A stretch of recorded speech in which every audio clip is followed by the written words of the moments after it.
very much in tune to politics. I have a very great general knowledge in politics, and not to mention Liberian politics. I'm very good at analyzing our politicians because over the course of the year, I understood what their positions are, when they strike and when not to strike, when they align and when not to align. So this conversation here is going to be basically about the decision of the Supreme Court tonight. So today, thanks for having me. I want people to look at me as someone who look at things from an analytical point of view, from the root cause to the deviations, and why things are happening, and why we continue to go in circle, and what solution can I provide in terms of that.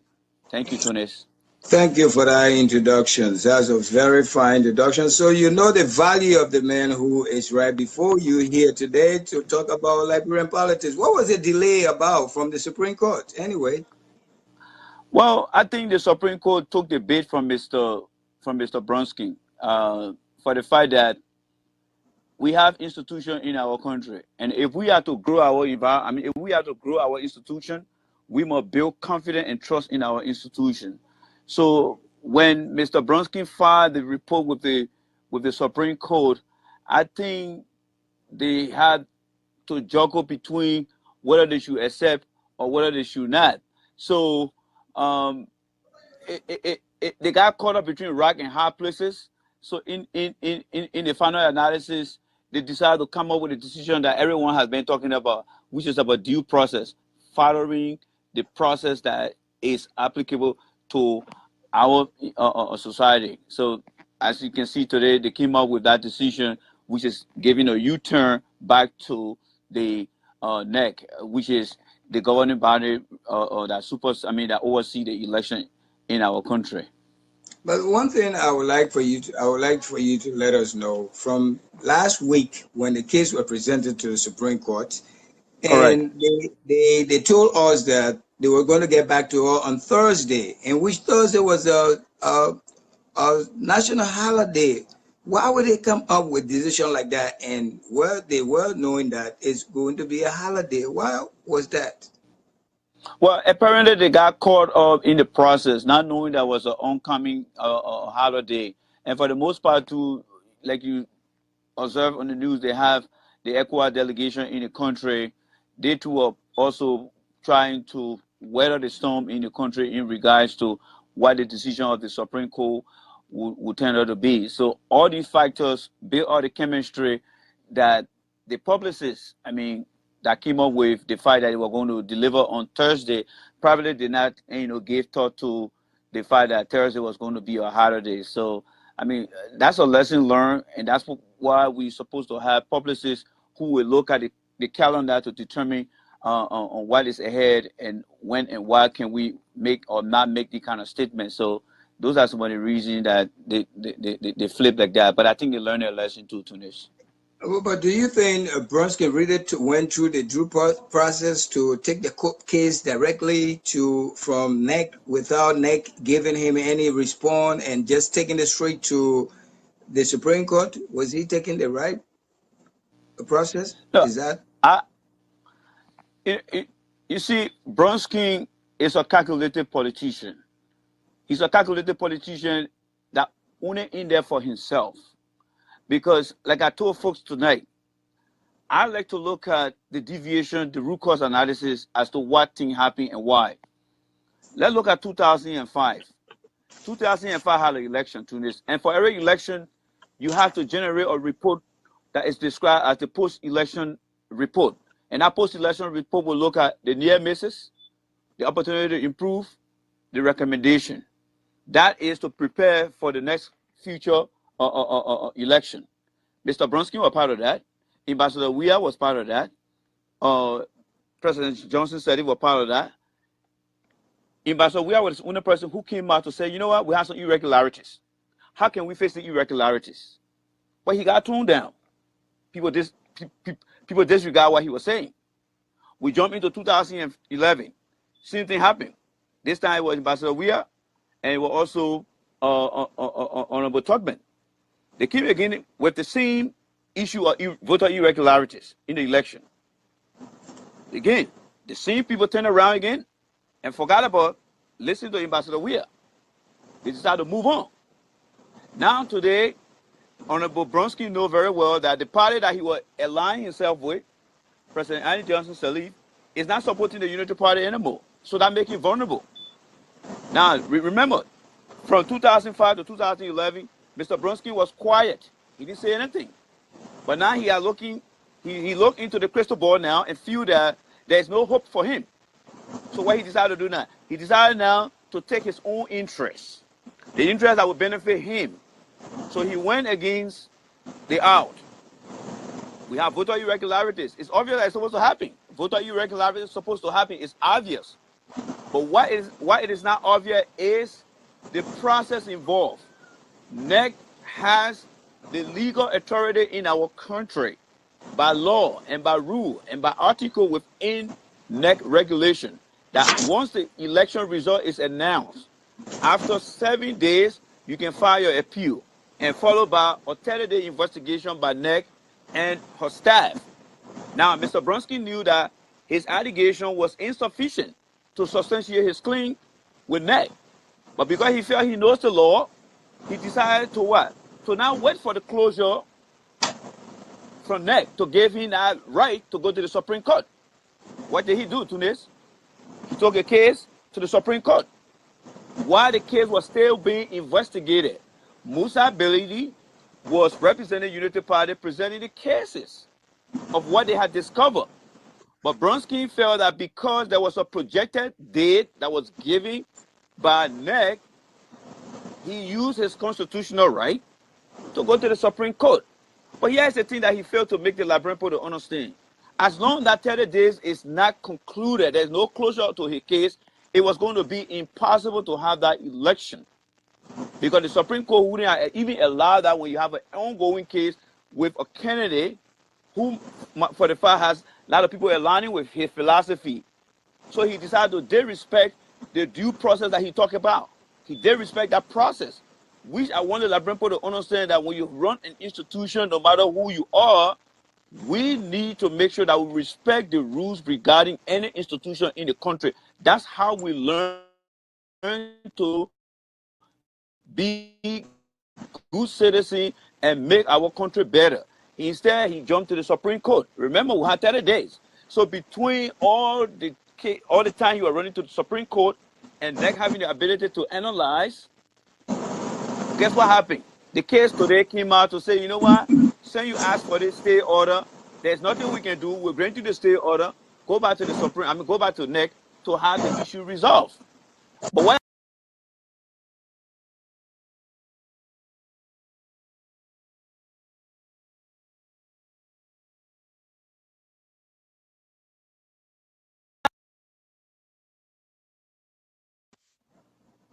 Hello, Tunis, are you there?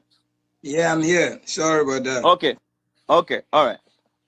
This is why the Supreme Court should have done. Why it is true that Mr. Bronsky has a right. The very day he filed his report with the Supreme Court regarding the stay order, the Supreme Court, knowing very well that NEC had 30 days, they should have denied his appeal and say, you know what? We're going to instruct NEC to make sure that your case is processed and they present a conclusion to you before you come back to us. They didn't do it. They took a bit, and because of that, the Supreme Court managed to take some days away from the 30 days that NEC supposed to have taken to investigate the case, which is why today the court said the case has been sent, the issue has been ordered, go back to NEC so that NEC can speedily investigate the case. The reason they use the word speedily is because the Supreme Court has taken days out of that too.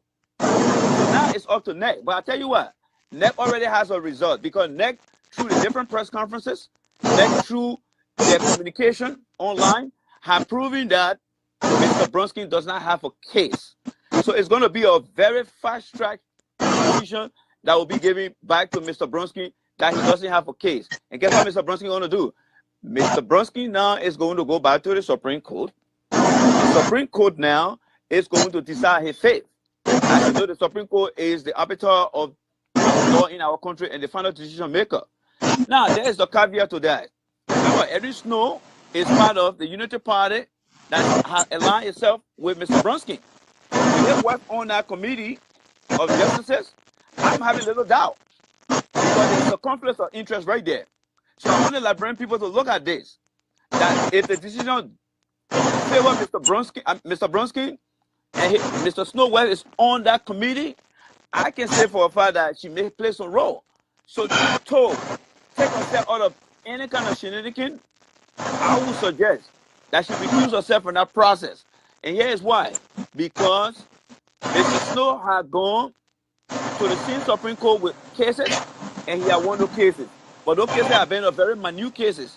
But this case is a very large case that we don't want to take for granted. Because you know what?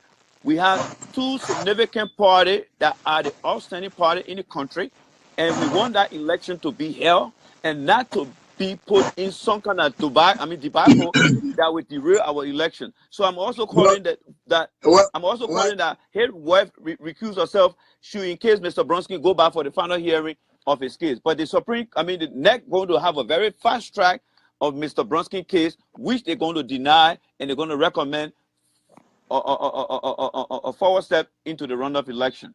but how come Unity Party got involved into this case, and they have already agreed to go for the runoff with CDC? How come they became an adversary to this particular case?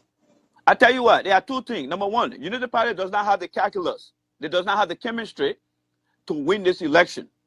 So they resulted to Brunsky derail process. Because think about it, Ellen Johnson said he had been the brain behind the Unity Party. She had been the mobilizer, she had been the motivator, she had been the financier, she had been the brain. But because she decided to take a back seat, knowing full well that Mr. Bokar does not have the juice to become the next president, she decided to take the back seat.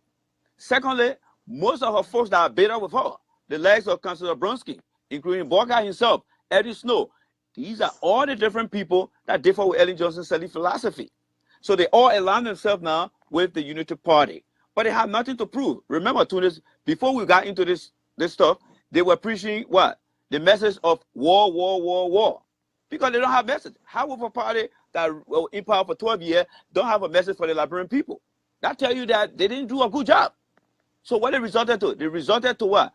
Creating chaos among our people, that there will be war. Ambassador Weah win. And we know that Ambassador Weah, who he is, has been the UN ambassador, has been the peace reconciler through the Ellen Johnson Study administration, and he has done extremely well in that role. Number two, he also had served as presidential candidate within his party, and he also has served as VP in his party, and they had irregularities, but because of the sake of our people, they allow these things to go ahead. But Unity Party feel that they don't have the numbers, they don't have the capability to make the second round, so they're not aligned with Mr. Walker Brunsky. Mr. Walker Brunsky has become the spoiler of this election. He has nothing to lose because he has been a third place person for the past 3 elections. So he coming in now as the spoiler. Guess what is happening here? Unity Party that don't have the means to go to the second round to win this election has decided to join the fray, to derail the process, to create frustration within the mind of our people, which is why I'm on here to say, you know why?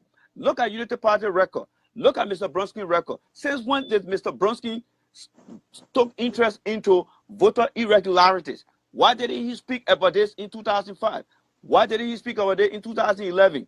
Why didn't he speak about it before the election on But 2017? this is a man who didn't even take 10% of the voting record in Liberia.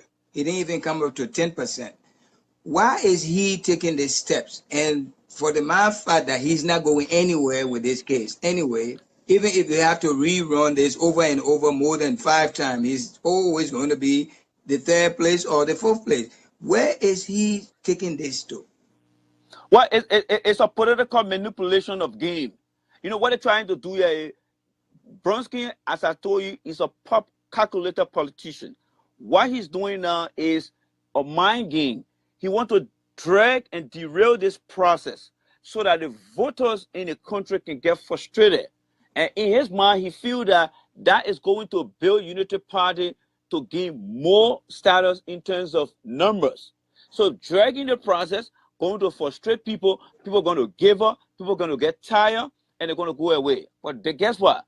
The Multi Congress for for democratic change, all right, the CDC party will continue to remain resolute. They continue to remain focused. They continue to keep their guard, which is why when you hear today's decision, look, to this, I want to give thanks to members of the CDC party for being so organized. If you look at some of the images that were on Facebook today, they had the police were in full gear. They have the surveillance population that criticize the CDC all the time. They were all watching to see what the CDC was going to do today, not knowing that CDC is not the problem in our country. When the result was announced, the police came in high gear. Did you see any commotion in the street? Absolutely not. Did you see anybody causing chaos? Absolutely not. Because the CDC is focused on one thing, and that thing is we are waiting for the runoff so we can take Ambassador Weah to the executive mansion. That shows that the party is focused. So what Mr. Bronsky and Unity Party are doing is just wasting So people's I time would like and don't want to move forward. I would like for you to go into the mind of the Election Commission. What do you think they are coming? What will be their response to Mr. Brunskin? And do you think that response going to get Mr. Brunskin back to the Supreme Court, or he just going to waive it? Because I overheard that he doesn't even trust the Election Commission. And where are we going with this if he doesn't trust the Election Commission? And this is the Election Commission that went through this process, the first run, and there was a date for the second run. Until now, we came to this dilemma. How can we? How can you go into the mind of the Election Commission? Well, the Election Commission might have already been made up. They see Mr. Brunskin allegation as an isolated issue and as a mere scam to derail the process. Here's why. The Election Commission had come out with the ballots that Mr. Brunskin was claiming that was actual real ballot that became a fraud. Those were brochures. Those were brochures. When you vote in other countries, they gave you the final brochure to look at in order to determine who you're actually going to vote for. Those are the ballots that Mr. Brunskin brought forward as evidence. And besides that, the magistrate of every county and district within our country, the next administration have contacted these people, and they are proving that there is not any sort of voter irregularity or fraud that took place during our election. So the decision, their decision now to Mr. Brunskin would be, there isn't enough evidence to prove that there were any sort of irregularities. Will there time elapse? Absolutely, Tunis. There will be time elapse because you know what? Since 1847, when it rains, the southeastern part of the country is divided from the northern part. All right, and then from the northern part is always divided from the east and the west because of bad road condition. Those things will equate to having lapses in the time. But does that equate to massive fraud or lapses in our election process? Absolutely not. So Mr. Brunskin's claim is not going to be sufficient to have any decision from NEC in his favor. But guess what he's going to do? When he gets that, he's not going to relax now because NEC already made up his mind. He is now going to run to the Supreme Court. And the Supreme Court, of all courts that we know in the country, we have a deadline of January 18th. So January 18th is supposed to be the inaugural day.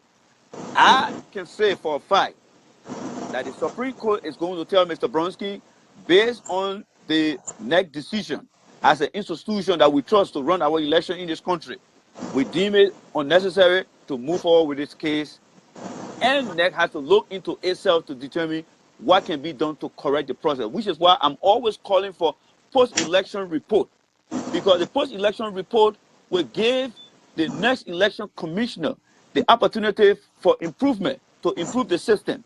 We have an ecosystem in our country, whether it's governmental ecosystem, whether it's the family ecosystem, whether it's a private ecosystem, there will always be margin errors. But those marginal errors can be corrected to prevent further mistakes in the future, which is why I have been calling for post-election report to determine what had gone wrong. And Mr. Bronsky had not been an advocate for these things, but only because he feel that he had aligned himself with the Unity Party that want to create chaos, because they feel in their mind that Ellen Johnson Sirleaf is supporting Mr. Weah and the Joel Howard ticket. So they all had supported, they all are supporting him now to go after the Supreme Court in the legal way to derail the peace process, which is unfair to the people of Liberia. But this is the man that say he doesn't have trust in the election commission. Now, where are we going with this? They say when the New Year will be good or the Christmas will be good, you can tell from the Eve. He hasn't even gone there yet, but he has already started to cause trouble. Mr. Bronsky is a spoiler. He's a spoiler of peace. He's a spoiler of our political process. He had no good intention for that country because he hasn't even gone there to test when the Supreme Court is made off. Remember, Mr. Bronsky had a beef. Remember when Harrison Conway was denied by the Election Commission of violating the code of conduct? What did Mr. Bronsky? Yeah, he ran to the Supreme Court and got it well, which is why when Ned was investigating his case, he felt that he was not going to get his chance. So he jumped the gun again and went to the Supreme Court. But this time around, he got a punch in the face and said, you know what? We hold our stay order, go back to NEC and go reconcile with them for you guys to have that hearing. And if that hearing turns your way, fine. If it doesn't turn your way, we are here. But again, Tunis, Mr. Bronsky is a spoiler. He's a political manipulator. He's not in the interest of the Liberian people. He and Honorable Borka, I feel sorry for Mr. Borka. This is a man who people claim that he has 42 years record. All right? Do you think for a second that the position that Mr. Borka in, running, preparing himself for second round, do you think if Bronsky were in that position, know who he is? This is a man who was corporate lawyer for a company in his own county, and he put his county under the bus and supported a corporate organization that was disturbing and inhumanly treating his people. Do you think if he had the opportunity that Mr. Borka is in today, Tunis, do you think he was going to take side with what Mr. Borka was going to do, which he's doing now today? No. Second opinion, fact here. If Mr. Weah had decided to do what Mr. Bronsky is doing today in 2011, what was going to be the response of the Liberian people, Tunis? You tell me. What was going to be the response of the Liberian people? Before we move further, this is a program that I only bring one expert in our Liberian politics at time, and this is the guest I got here today. We are here to discuss the issue, the response. We are reacting to the response from the Supreme Court today. This morning, the Supreme Court brought up our decisions that the case must go back. The case that Bronsky took to them must go back to Election Commission. So I brought up my brother here, who is MA master degree holder in politics, in environmental something that he knows of, and he introduced himself that way. He also got a little bit of knowledge of politics, so he go into the mind of our politician, and that's the reason why he's here for tonight. And we will not be taking call from nobody else. If you want to hang out with us to know more about Liberian politics, this is what we are here for. And we're not here for 45 minutes. We already spent almost 20, 25 minutes. So let me come back to you, Randy. His name is Randy. Sure. I'm Tunis. This is all about Liberia. If you're a Liberian, you can stick around. If you're not, you're interested in Liberian politics, you can stick around. Let me come back to you again. What about URE involvement into this court case? What is involvement in this? Well, these are all losers. All of them are losers. And I'm sorry to be so broad with the word loser. They are all losers because you know what? URE is on record for telling anyone in Liberia who is eligible to vote to never vote or align themselves with anyone who is part of the Unity Party establishment. But guess what? His own faithful media talk show host, who has said all kinds of nasty things about Mr. Borka, is today in the backyard of Mr. Borka talking about how good he is. So what do you expect from Mr. Ure? These are all political parasites that are looking for anywhere or any use body to breathe into. But with the citizen are not like that. CDC remain resolute. CDC is a horse that will always welcome those who deflected, who went AWOL. But they are not going out there to tell you that if you go to join Unity Party, if you go to join ALP, if you go to join ANC, we will not support you. No, CDC always have that open arm to bring back their members. Because you know what? People can go and experience for themselves and they will come back. So what does that tell you about Mr. Ure? The question is, why did he, in the first place, even establish a political party when he doesn't have a principle for which he stands? He violates the own words that come out of his mouth. He violates those words. So to be true with you, Mr. Ure doesn't have any political ground to stand on. He doesn't have anything to rely on. If you don't have nothing to rely on, you will fall for anything. Which is why now he's aligning himself. What about Cummins? Cummins is a disturbed guy.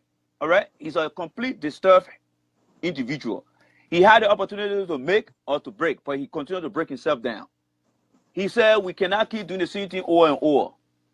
But he doesn't understand the political culture of our country. And getting the same result. Yeah. So now why has he done? The Liberian people have suffered for 12 years on the UP administration. Mr. Bronsky has done nothing to change anything to make it right. Today he's showing his support behind these two people. So what does that tell us? He's no different from the diaspora Liberians that go to America, to go to Liberia just for themselves. This man, all he should have done when he lost the election was to sit on the fence and see what these people are made of. But instead, he joined with them. Now he's part of the supporter group. So ANC, ALP, Unity Party, Liberty Party, call them from today on the supporter.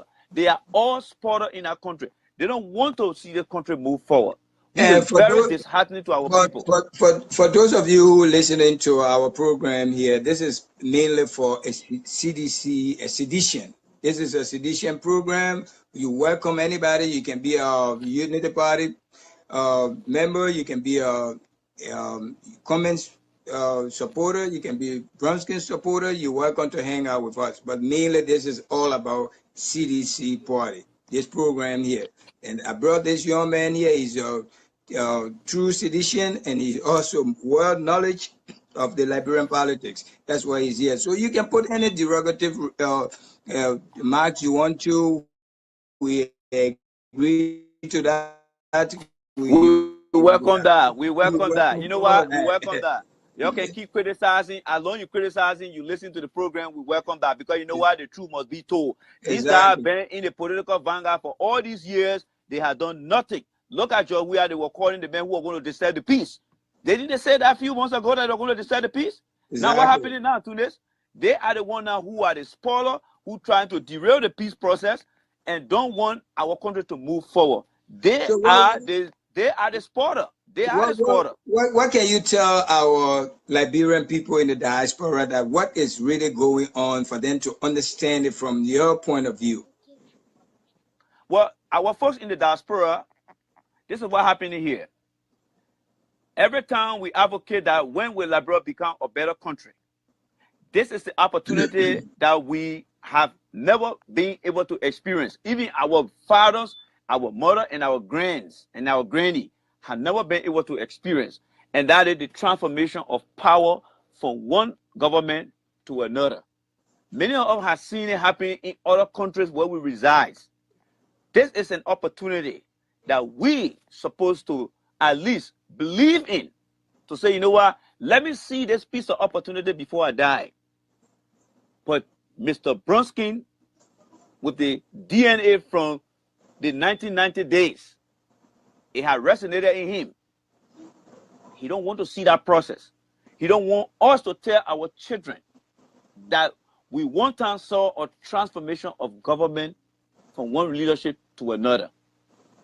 So all we need to do from over here is to condemn his action and let us tell our people back home to trust the decision of NEC. If America can say, you know what, George Bush won the election, Al Gore, you lost the election, Donald Trump won the election, Hillary Clinton, you lost the election, let us trust our system.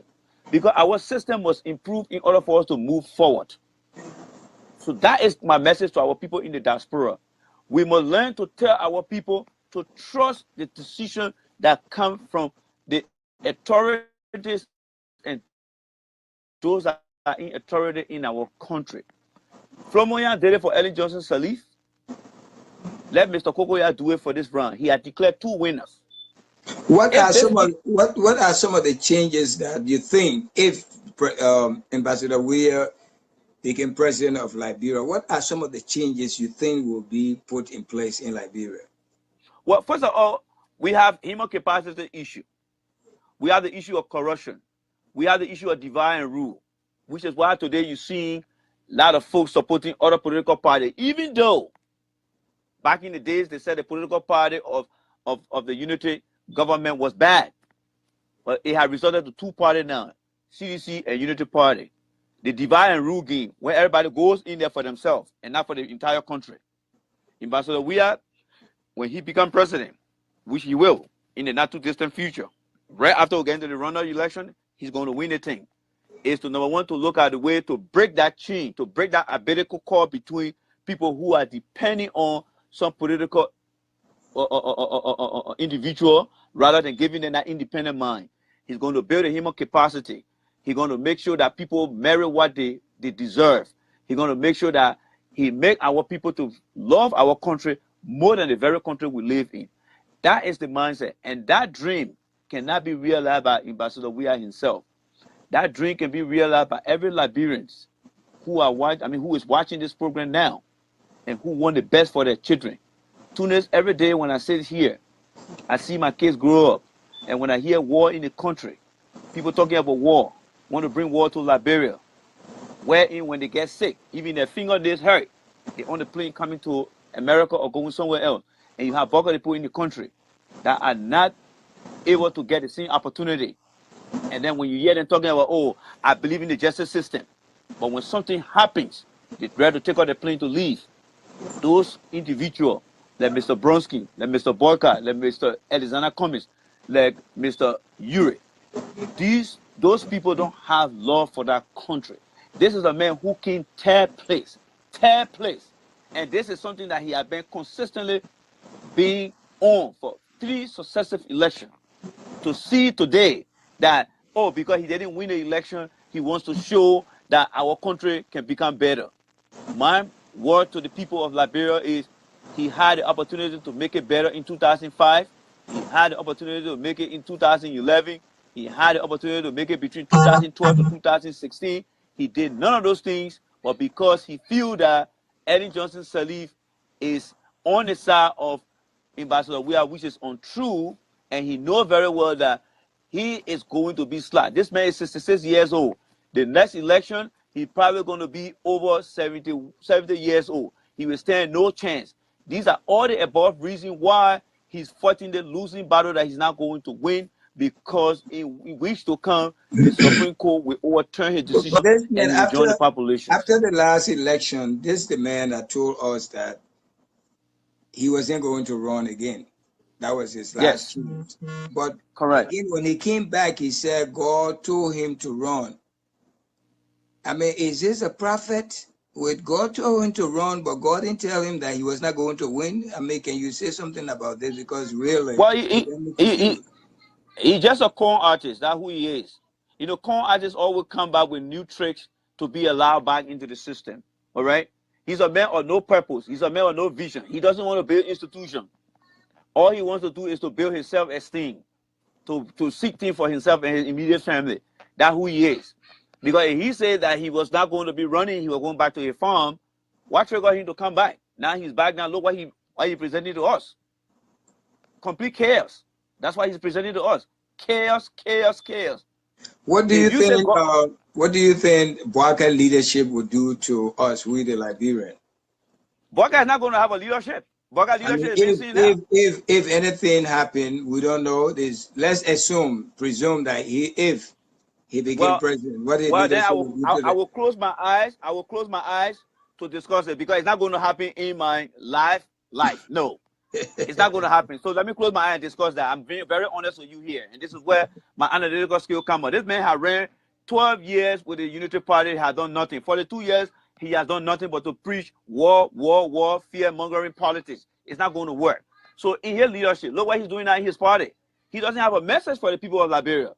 He relies on Bronsky to disturb our people's mind, thinking that he's going to get elected. But the more he continues to carry on and support this behavior of Mr. Bronsky, he is sinking himself more deeper to the bottom of this earth, where he's going to lose big time.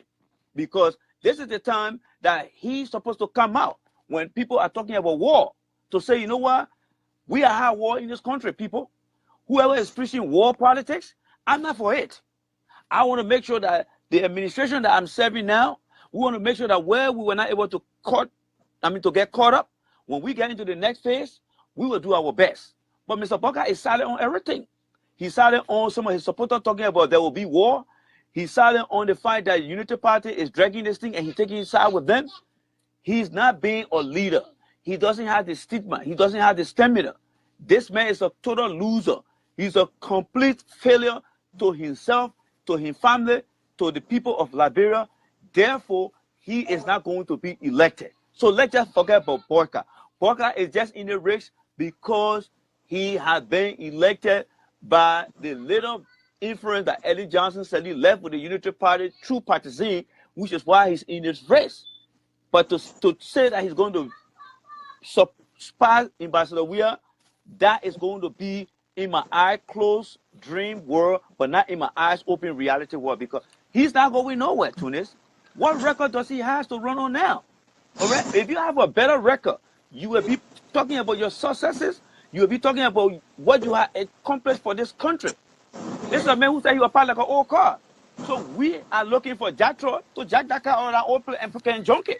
That's all you fit to do. That's all we're looking for right now. Let's look at Prince Johnson. I mean, before the election, Prince Johnson was bad-mouthing Weir because of some incident took place in Nimba. Correct. Between Brunskin Party and the Citizen Party.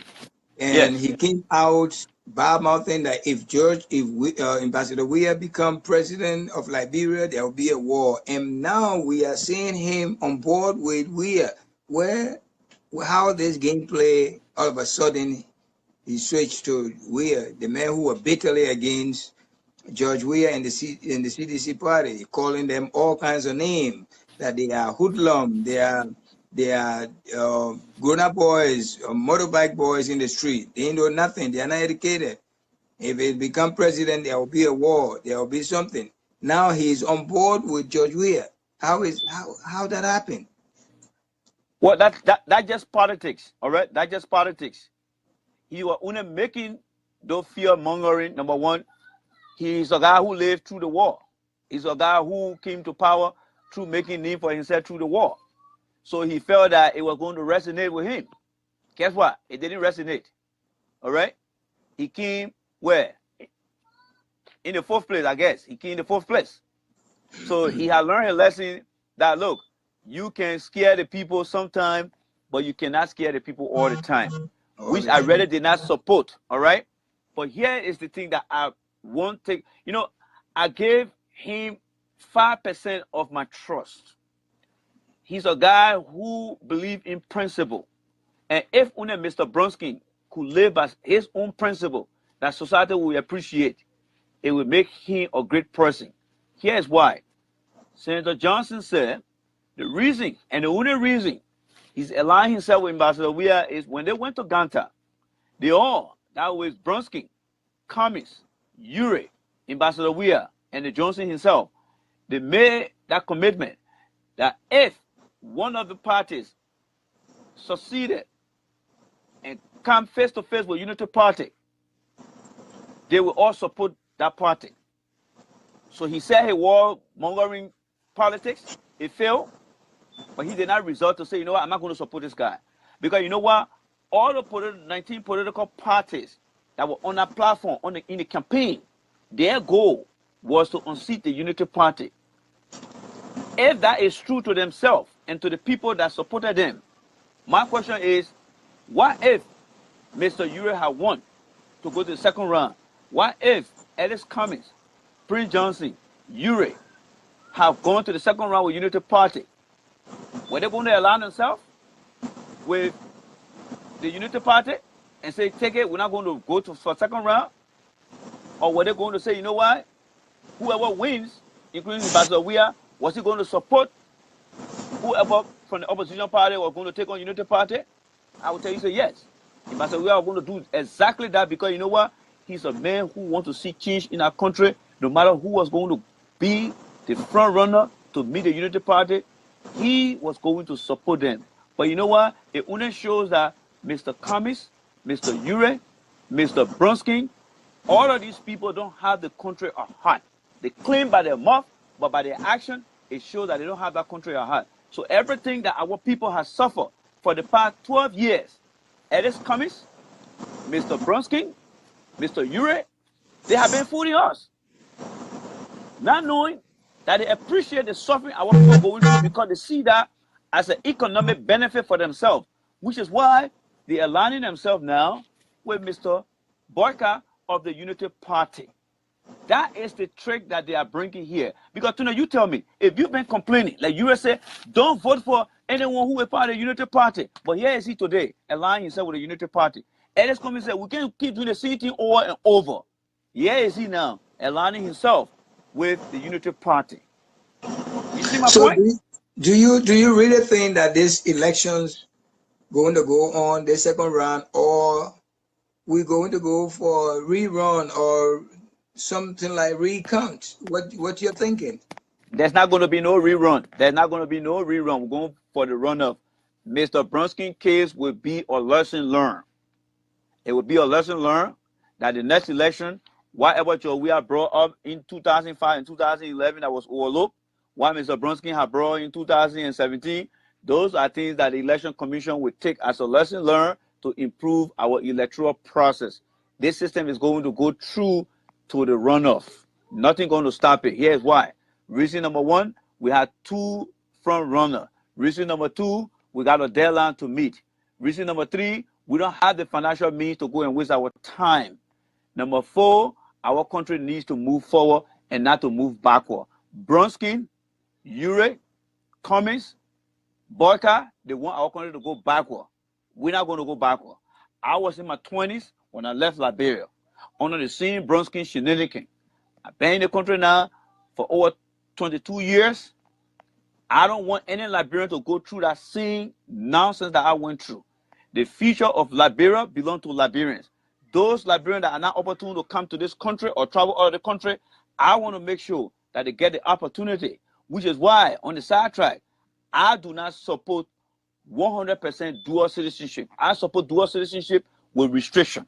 Because if I came in this country and benefited here, I want to make sure that Ambassador Weah, when he supported dual citizenship, he should have limitation to it. Any Liberian who is truly educated and qualified for the job in Liberia should be given an opportunity. These are the things that I want to hear Mr. Boyka, Honorable Ure, Ellis Cummings talking about. But guess what? Those guys have been cheering, not in Liberia, but all the country. And only Ambassador Weah is working in the interest of our people to get those things done. I always say this for a fact. People may be criticizing me. Hold on for 1 second before I lost my thought. I always say this. I am supporting Ambassador Weah today. If he does become president, which he will, and he starts to screw up, trust me, I'm a well-qualified person who works for one of the biggest pharmaceutical industry in America. I don't need a job in Liberia. I will come right back here. And if you two does not come to sit with me, I will come back here and start to expose some of the things that I think that Ambassador Weah is not doing for the people of Liberia. Because you know what? I want to make sure that every Liberian who did not have the opportunity to come into this country or other country should be given that opportunity for the change he's advocating for. So the battle between the change that we're advocating for is just starting with me. All I've asked God for is long life, so you guys can see that the very Randy here is a very controversial person if things are not going right for him. So the people of Liberia, I am not just here supporting CDC because I have an interest. No, my interest is already here. I already built my career for myself. All I'm advocating for right now is you that in Liberia to get that opportunity. Tuna, do you know when you're 40 years old, you have at least 20 more years to live your life?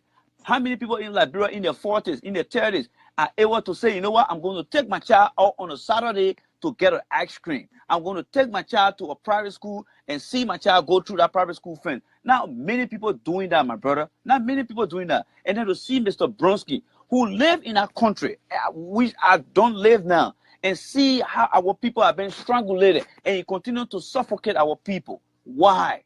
Why? For the sake of power? That's why we should go through this thing. Mr. Bronsky is wrong. He must be able to backtrack. He must relinquish himself from what he pursuing and let the peace process go ahead. If he have an agenda to pursue, let him align himself with Mr. Barker. Take his supporters to support Mr. Barker when they get into the election.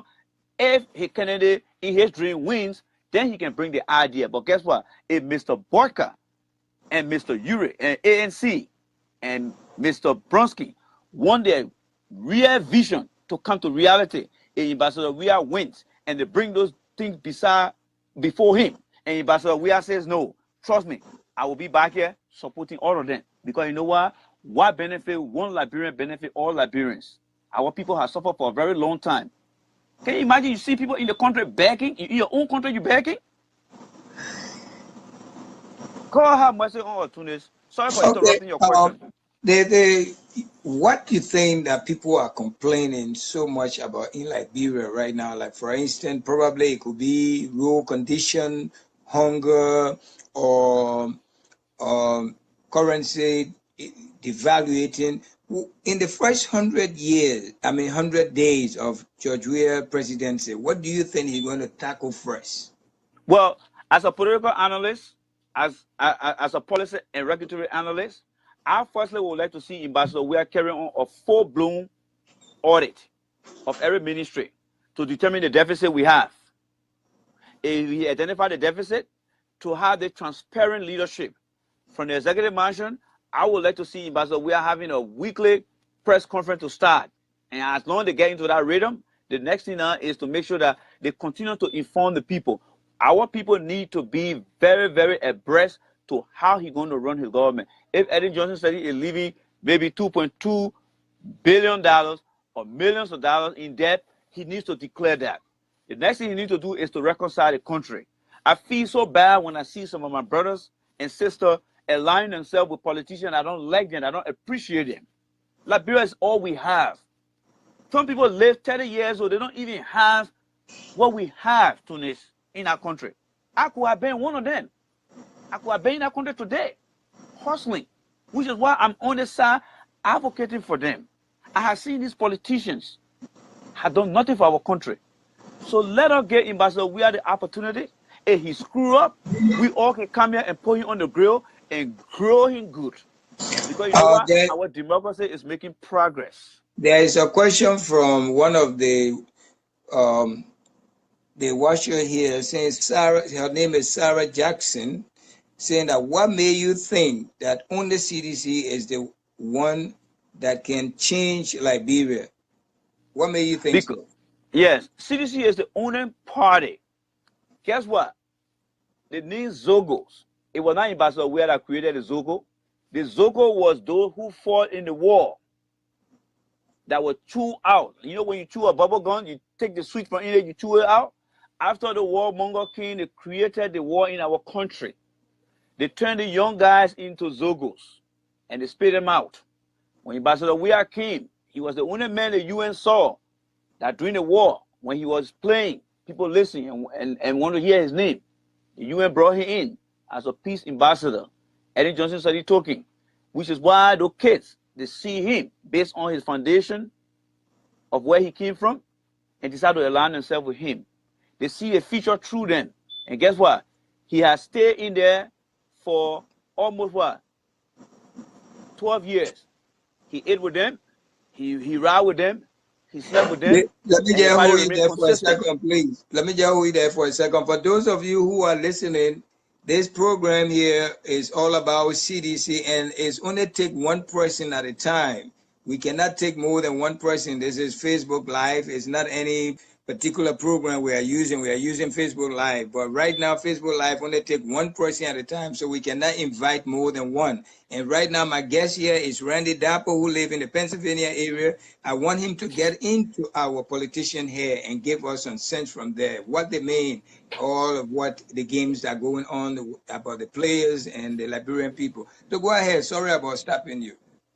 Yeah, sure. So again, CDC, under the leadership of Ambassador Weah, have become consistent with the plight of our people. He remained in the struggle. He listened to them.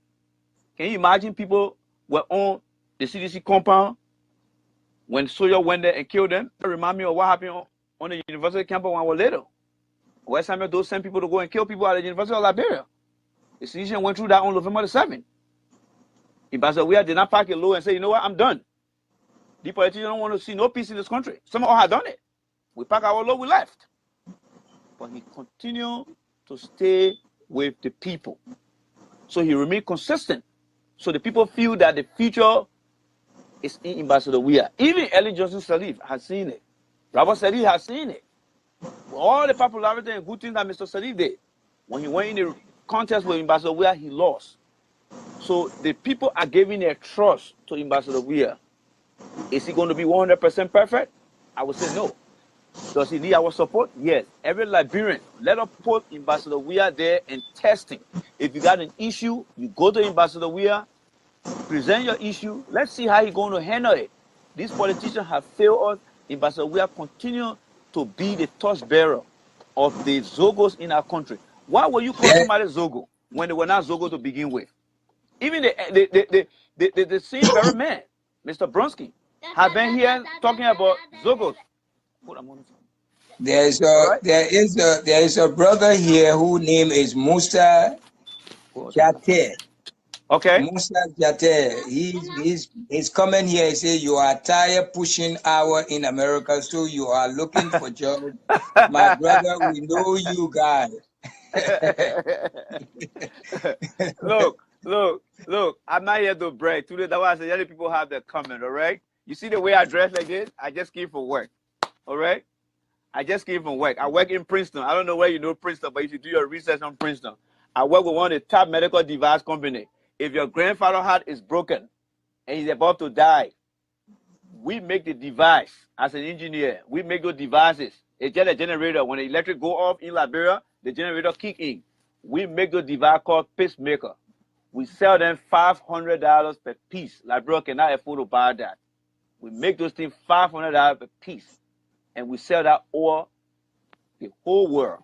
But before you explain yourself, my guests that I bring on my show here, they are well-educated people, well-known people. They know how to get into the mind. They got degrees that some of us don't even have. So let us respect them. They are Liberian. No, Tunis, don't give credence to the people. Let them have their say. This is what democracy is all about. I told them that you can make any derogatory remark you want to. This is what the show is all about. But we just want you to understand that these people that we bring on the show here, they are not people to play with. They are people who are well knowledgeable. Let me tell you this story. Anybody that listens to me, go to the Liberian EPA tomorrow and ask for Randy. Your EPA director comes to me every time for advice. They even gave me a job. They offered me a job.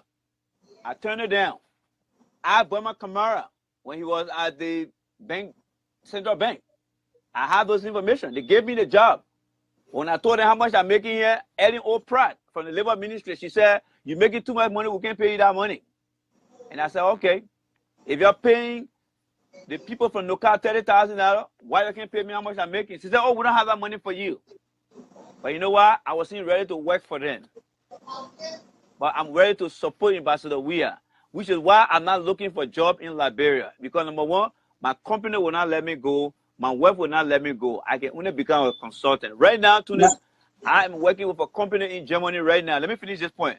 I'm working with a company in Germany that when Ambassador Weah become president, I'm going to bring that company to purify every drinking water in every community. Because you know what? The typhoid fever. You know where the typhoid fever starts from? It starts from the very dumper you dump your dirt. The rat, the roaches, crawl on all those things, come to your house, which is why typhoid fever is so high in the country. So when Ambassador Weah gets there, my role will be to train people, train health workers, train young adults in school, in colleges, how to become a better Liberian to protect the country. So when it comes to talking about looking for pushing cartoon, trust me, I go to work at 9 a.m. I have a staff meeting every morning. I sit down in my office until I get tired. So just forget about that, my brother. I don't want to brag about that, but since today, bro, I want to say that because you know what? There are many Liberians who don't want to hear what I'm saying. It's very, very bad. I don't believe in that. But it just came up because Tune said that. But when it comes to degree, trust me. Right now, I'm doing my second master now in the pharmaceutical industry. When you live in America, the pharmaceutical industry make money, right? But Money, money, money. there's another lady here, Ellen Paul. Okay? She said we wait a minute, let me see it. Oh man, where's the Ellen woman, man? Okay, right here. She said you're bringing educated people to your show when CDC don't believe in education. Can you elaborate on that? No, no, no, no, no. That's the mindset. That is the mindset of our people. It's just like in America, they say all the black people are all criminal. So why you bringing more criminal? No. It is the politician. It is the boycott. It is the URI. It is the ANC. They all are calling the people Zogos. If I come to Liberia, I'm not going to hang out with the folks. I'm going to West Point. Right now, I'm in contact with many communities that are in deplorable condition. My goal is to make sure that I help. And I can guarantee you, when I come to Liberia, I'm going to go into these communities and I'm going to help people. Because if we as Liberians try to denigrate our own people, then what you expect the Osa man, what you expect the Lebanese man, what you expect the Indian man to say to your people? It could have been me to say, oh, you're not educated. So let us not create a divide between ourselves because the enemy will win. If you see your brother down, give him helping hand. If you see your sister down, give them helping hand. Which is why I pray every day that I must do something to help everyone. If it will come through Ambassador Weir, which I believe it will be, is to come. Come to Liberia, provide services at the University of Liberia, provide community leadership. Take, for example, Tunis, we have billions in our country. What if all the natural disasters happening in the world happen in our country? How many kids in the school know how to escape fire when the school is on fire? How many market women in the market know that when the building is on fire, when we have an earthquake, when the Ministry of Finance is shaking, how do people get out to be safe? How do they know all these things? It's through education. The reason we're not educated because there were some who decided to bring war to our country, who never talk about the future, that this life we're living is a handover and take over. When you serve your term, you give time to the other to serve. So I don't believe in people not educated. If people are not educated, I will ask myself, but what has the system done that make our people not to be educated? In America here, it's a mandatory requirement that everyone graduate from high school. Why don't we have that in Liberia? Why don't we encourage that in Liberia? But we have some ministers who sit in a car and invite young girls and exploit them. We have lawmakers who exploit young girls. But nobody's saying anything about that because they want to use the slavery or economic wealth to keep our people down. I lived in the swamp. I lived in Capitol Shop when I was in Liberia because my parents could not afford it. Which is why when I came here, the opportunity was given to me, I learned to the best of my ability. And I want to make sure that those that don't have that opportunity to come here, they should be given the first preference in Liberia to get that opportunity. Which is why I will always challenge Ambassador Weir that those who are behind him today, if he become president, give them scholarship, send it abroad, let them learn, and be able to come back and use their brain and their hands to build our country of Tunis. So let the people There's have a, their say. Let them there, have their there's a, say. there's another person there, Buster T. Heenan Jr. Okay. With all the million we had, what structure can the Liberian be proud of to show the world? And let me see. He move on to say, has we invested in Liberia? People keep writing too. Let me just, has Just we, focus on one question and give it to me. that's what I'm saying. Has we invested in Liberia like his fellow football players in their country? Let me ask you one question. Eddie is an economist, right? Dr. Tuba Nantibo is a PhD. Amos is a PhD. How many of them have built PhD university in Liberia? Some want to question people's background. All the bookish people who have in Liberia, why is the University of Liberia like that? I mean, you should be thinking that Liberia should be offering PhD in every area now. Okay, the Bronsky man who is a top lawyer. How many top lawyers do we have? What is the best law school in Liberia? Look, we need to start joking about individualizing things to move our country forward. Ambassador Weah is here with vision.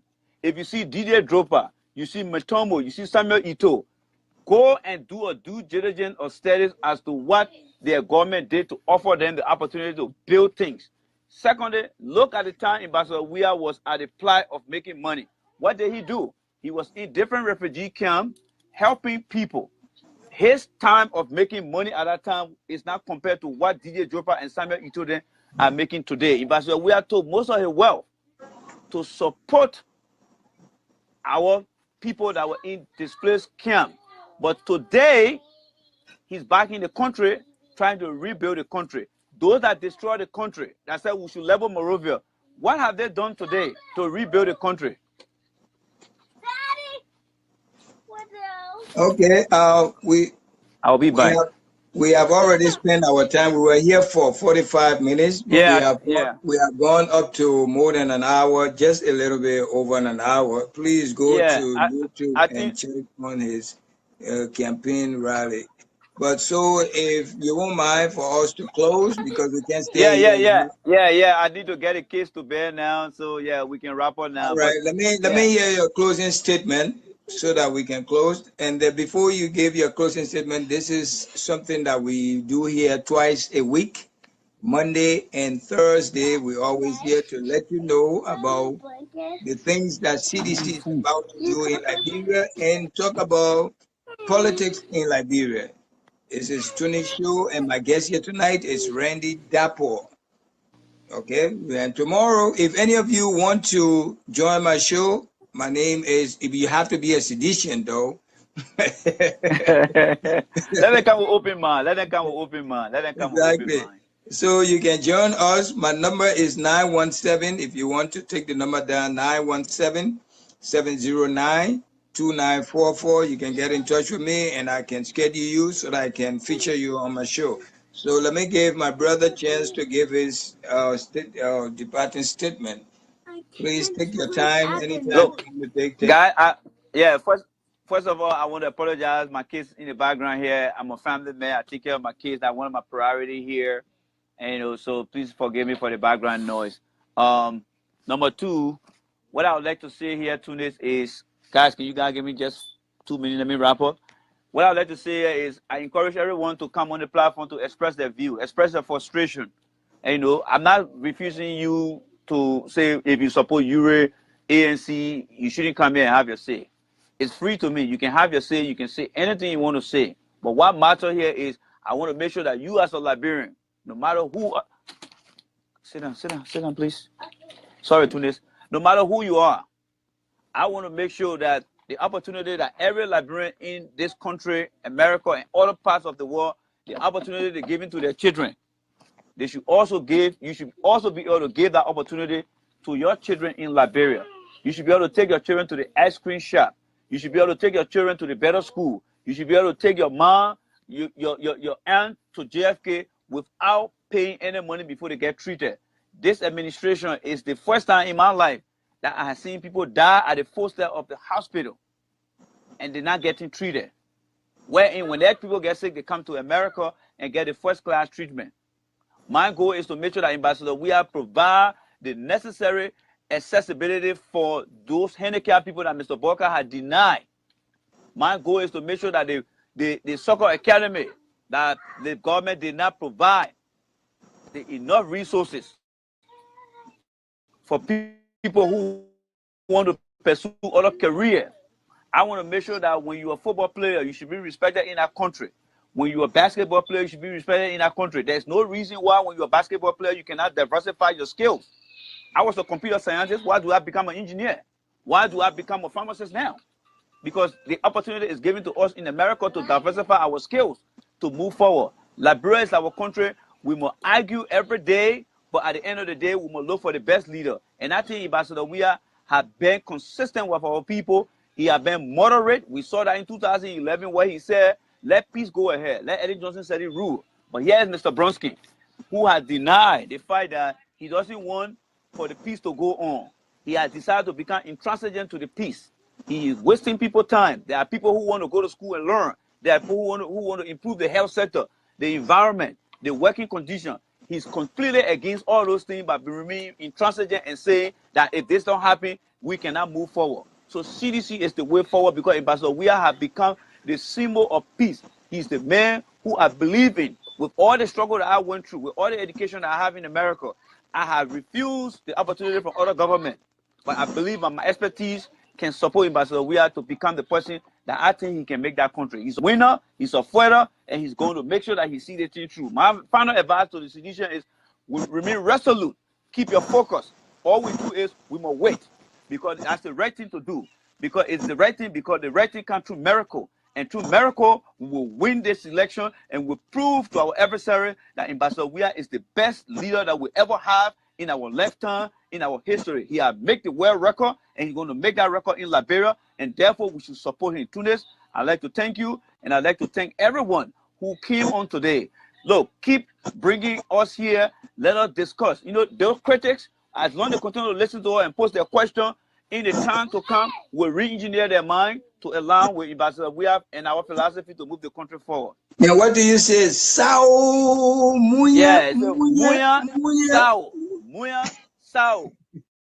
I have to find myself here and see. Let's see here. You guys can hear me. Yeah, I think you guys. Yeah, I can hear myself here now. So I think I should be good to go. Yeah, I think I should be good to go now. All right, I should be good to go here. Let me try to get some folks. If you don't mind sharing the video for me, I will appreciate that. But I would like to share it with few groups so that folks can join me here. It's not going to be long. As you can see the title out there, Constructive Suggestion and Advisory Warning to President-elect George Weah. I have some information through my suggestion to share with him. And I would like you guys to be part of this suggestion because it's going to be kept into the technology history so that whatever I'm going to say, whether it comes to fruition or it done, you guys will know that I once said it and you will be on record to prove whether I was right or wrong. So let me do something quickly here to the last group here and then be able to start the whole thing, the ball rolling here. Okay, so I think I'm good to go. So again, I would like to thank everyone who have joined so far. My coming here is something special today. Usually it would be Tunis and myself on the CDC Our USA show, but today I decided to come solo because I have a personal message for President-elect Senator George Weah, not as a sedition, but this time around as a professional. You know, let me thank all sedition and all meaningful Liberians for supporting our peace process in our country. It showed to the world that we are making progress in the direction of becoming one of the successful democratic republics on the continent and in the world. And, you know, when I saw what Mr. Borka did yesterday, I was very amazed. Tears came down my eyes because that was almost like in the United States where the loser will send a concede message to the winner. Having said that, guys, I want to also thank all the citizens for standing very strong behind Ambassador Weah, now President-elect Weah, for the past 12 years. I mean, you guys are proving to be very strong in everything that you plan to do. And looking at Senator President-elect Senator George Weah to lead us in the direction we want to be. But here's what I have to say. I know you guys want to join me, but please just give me 10 to 15 minutes. I would like to say a few things so that we can have this conversation, please, because it's very important. I want you to get this point so that we can have this conversation. It's very, very important. So please just give me 10 to 15 minutes. Now, here is what I want to say to President-elect George Weah. Our people of Liberia overwhelmingly elected you as president. Now you are president-elect. Based on that, they have invested their interest in you, and they look forward to you leading them to some sort of good life. Is it going to be quick? Absolutely not. Here what it's going to take. It's going to take your platform with your vision and your goals to achieve whatever you want for the people of Liberia. That said, President-elect, you are not president for Madam Salif. You are not president for the coalition. You are not president for me, Randy. You are not president for Dave Kaye on here. You are not president for my brother Armstrong. You are not president for Sai Bangura. You are president of the Republic of Liberia, in which everyone that I named so far are part of that country. You now represent everyone within our country. What I think you need to start to look at first is the issue of reconciling the country. That should be the first step, and that should be done simultaneously. Second issue here is when it comes to how you place people in government. This is where my 4 suggestions are going to start. Suggestion number 1. I have 4 suggestions. So guys, I want you guys to listen to that. I have 4 suggestions. Suggestion number 1. I saw a lot of folks who came from other political parties to join you in our effort. I appreciate that. That's what I call partnership. The partnership with you in order to have you elected. Kudos to them. But the people of Liberia, in and outside the country, know the work ethics, know the scorecards of Mr. Eric Starter, Mr. Weston Finley, Mr. Glenwood McIntosh, Mr. Winston Toppet, Mr. Professor Suni. The people of Liberia know their scorecards. So suggestion number 1, I would suggest to you that those gentlemen I just named, they should be on your advisory board. They should serve as an advisor to you. The reason they should be in our role is because the people of Liberia have seen what they have done. They have what I would describe as their scorecard. They know their capabilities. So suggestion number 1 is to put those guys on your advisory board. Suggestion number 2, when it comes to your cabinet and your directors, I want you to have that open vision, because right now there are a lot of people who have surrounded themselves around you, preventing other people from getting closer to you. That is not healthy. What is healthy is for you to have that portal between Liberian in the diaspora and local Liberian, because that will give you the opportunity to flex your understanding of how things should be done. Because why? Almost everyone in Liberia, you Ambassador, we know what their work ethics are, what are their performances. You know it all. Nevertheless, you can still bring them on board. That said, when it comes to your recruitment process, I want you and your team, your transitional team, to be able to bring in and vet the best. Suggestion A, on suggestion 2, whoever you're going to select as your minister for any ministry, let that person doing your interaction with them or your team be able to come up with a 3 years vision plan for that ministry. 3-year vision plan for that ministry. The reason for doing that is to effect changes. That also goes to your directors. Whoever you're going to appoint as your director should also be able to come up with a 3-year plan to effect that agency performance. Why am I saying this? I'm saying this because I'm an analyst.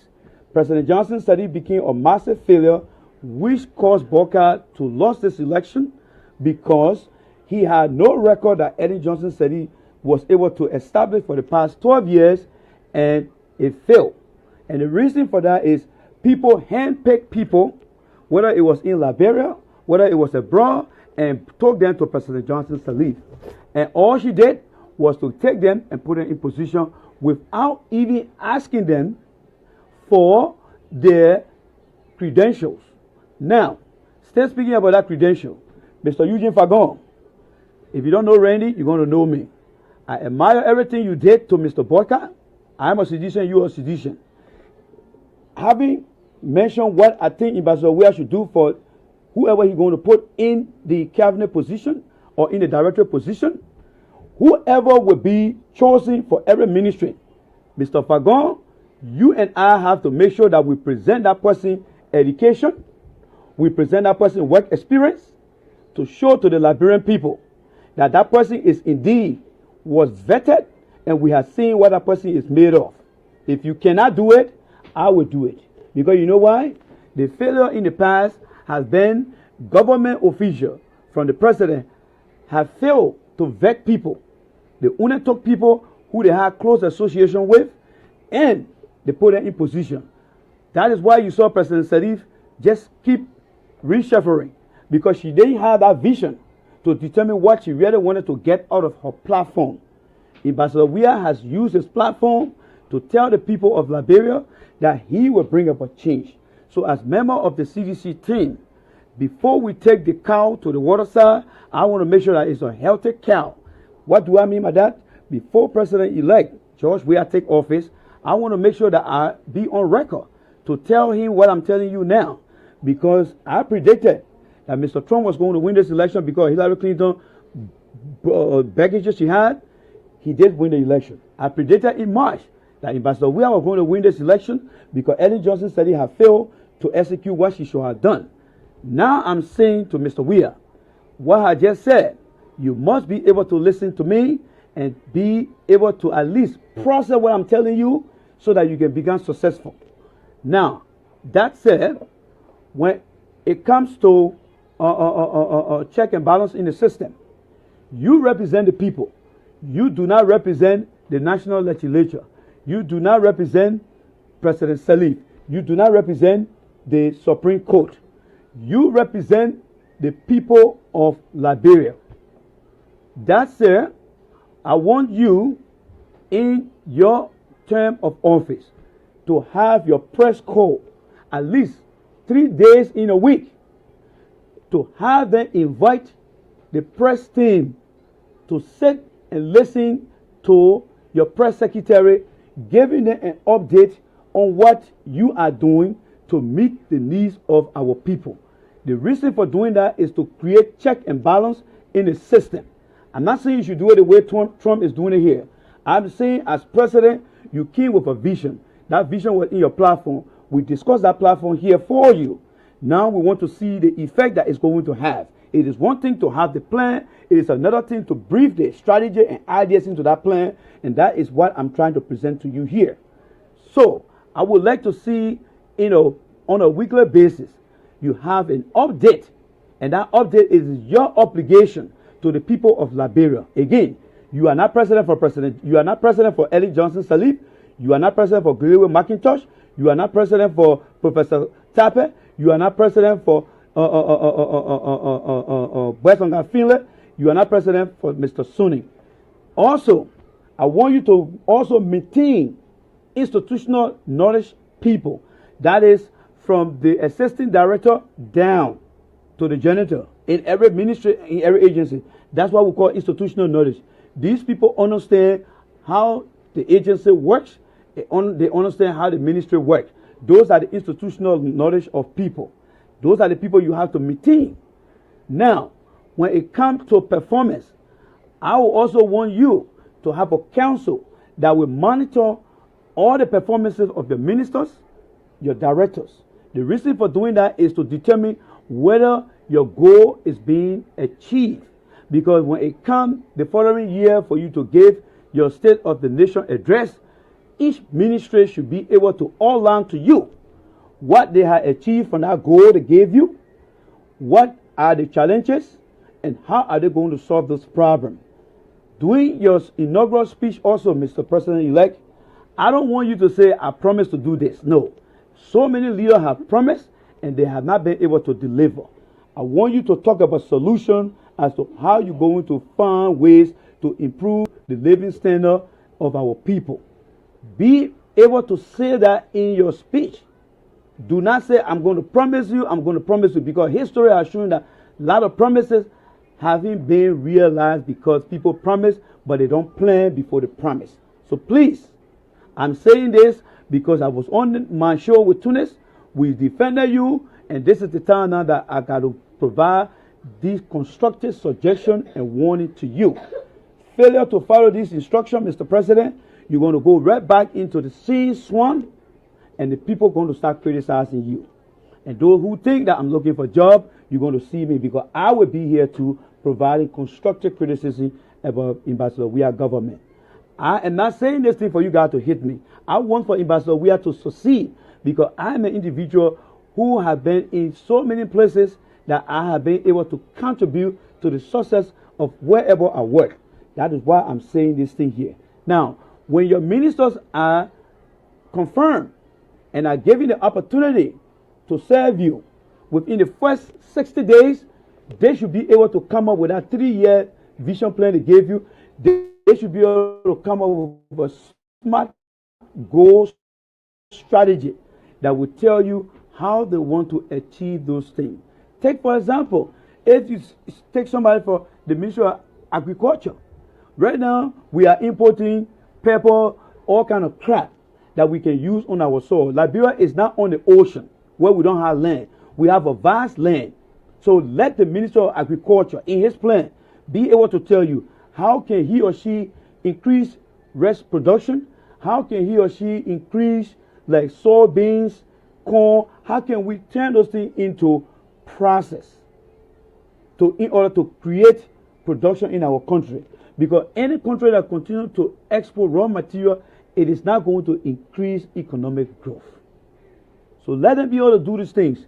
Secondly, I was very disappointed in Madame Salif when she took the Ministry of Planning and Economic Affairs and put that underneath the Ministry of Finance.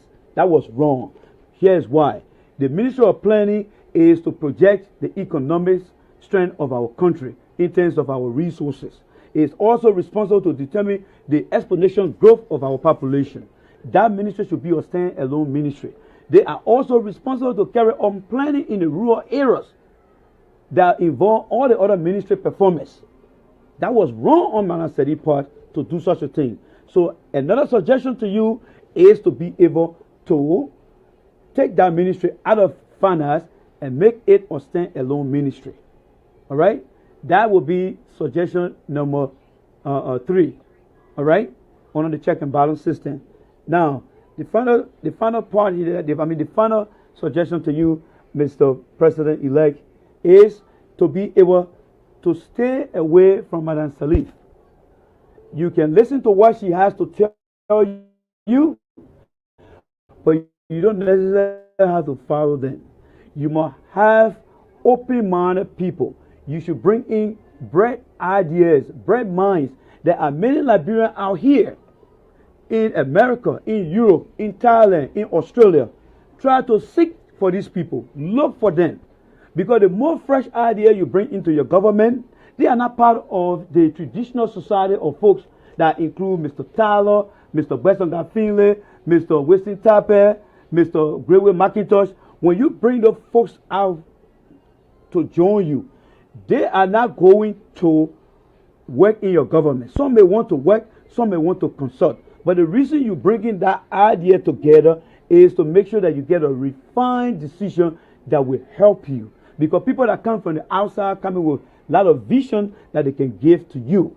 That is why I'm appealing to you that those folks that just name and continue to name should be on the advisory board and not in your cabinet or on your directory staff within the area that you have total control, because it's not going to help. So again, Mr. Fagon, I want you to join me. Let us be able to show to the people of Liberia, to the critics of Ambassador Weah, that whoever he's going to select to serve in this different position, we need to make sure that individual resume, because once you are in government, your record is public. There are certain records we cannot present, but things like your educational credential, your resume, your work experience, your ethics, these are things that I would suggest that we present to the people of Liberia. And the reason we're doing that is to assure them that Ambassador Weah is indeed making a very considerable choices of our people, so that when they start to perform and they don't perform well, whether it's Mobile Malu, whether it's McGill, if they don't meet the performance level of your government, tell them, my brother, we can find somewhere else for you to perform. Because what you will be telling them is, I represent the people of Liberia. They expect more from me, but I have to strategize ways in how I can achieve the more they want from me by making sure that I put plan into action, and action deliver result, and result will be evaluated, and then we can continue to look for another performance to increase other area. So having said that, guys, I want to stop here because it's not something long. I just want to make sure that this message be shared with. We were in refugee camps. Our path to refugee camps is over. We are moving toward prosperity. Let us bear in mind that those little incidences must not take Liberians back to where we came from. Government continues. President Taylor was here, he left, Ellen took it. She left it somewhere, we are taking it. That's why we don't blame any government. We don't say previous government. Government continues. You never had roads, roads were not paved here. We felt that, yes, maybe the time for Her Excellency Ellen Johnson was short. We have to take it from there. When we leave here, someone will take it from there. But without peace and stability, no one can take it from nowhere. Yeah, it's a common example and simple one. You are mandated to host or to organize a local elections. Your elections is not the president prerogative. We don't meld into a constitutional matter. They say community elections. You, the community, have to get together to make sure that the election is free and fair. Because you know, Liberians, they're quick to say, oh, because the president was there, that why that person win. When you will learn to do things on your own. Why are we complaining every day? When you will learn to do something on your own. There's a community election, he said twice. He suspended it for what? For leadership, for power. Why you people, most especially Gibraltarians, why don't you take my example? And all Liberians, why don't you take my example? And you may overlook my behavior, but it can help you in the future. Remember, I launched my revolution in 2005. 2005, I came here as the standard bearer of the Congress for Democratic Change. We went to election, something happened. I led those that believe in me to a peaceful march. Forget it, let us move on. What I did as a leader was to gather our resources like you're doing, Mr. Sheriff, and make sure that all our partisans have small businesses so they can go to the street. After 2005, in 2010, something happened and everyone said George Weah will not be our standard bearer. We went to elections. I was excluded from the elections, but I was there. Imagine something that you put together, and the time came, someone tells you, you will not be over here. You know how you feel. But the best thing to do is to do due diligence. If it's this man time that I'm not here today, then let me support him. And this is how I become vice to Winston Tubman, and then I become the campaign manager. And something is very important in what I'm saying, and take that. Forget about the rest I'm saying. Because sometimes people say I said nonsense. But forget about the N-O-N, take the sense. If no sense is at the N-O-N, it becomes nonsense. So you got choice. If you no sense in there, move the N O N. If no sense inside, add all together. And the reason I did that because my effort, the effort that I put, my energy, my vision, I could not allow that vision to die.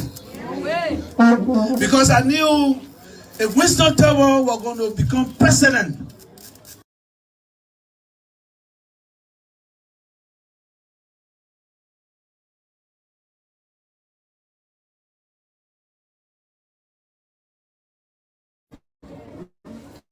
you gave me 6-year mandate.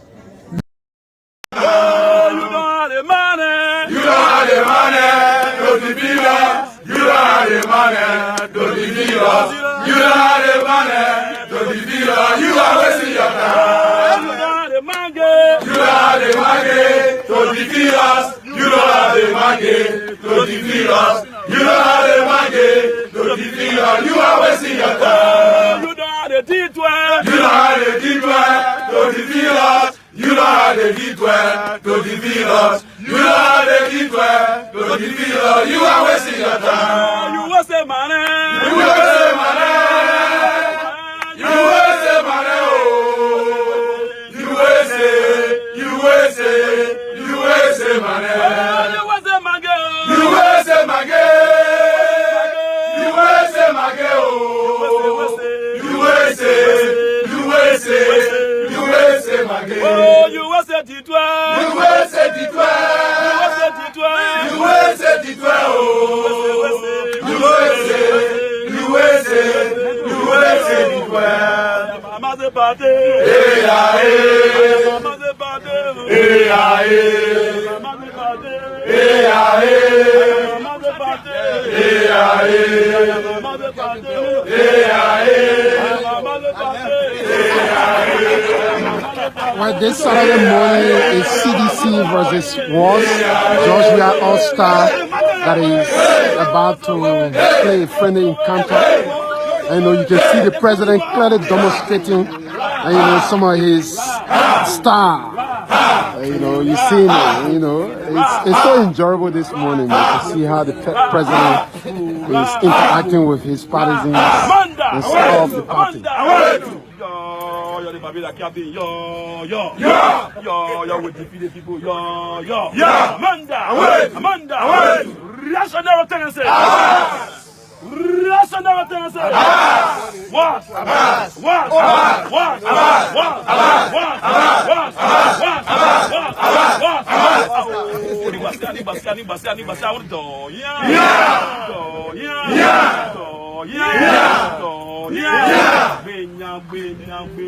we win them.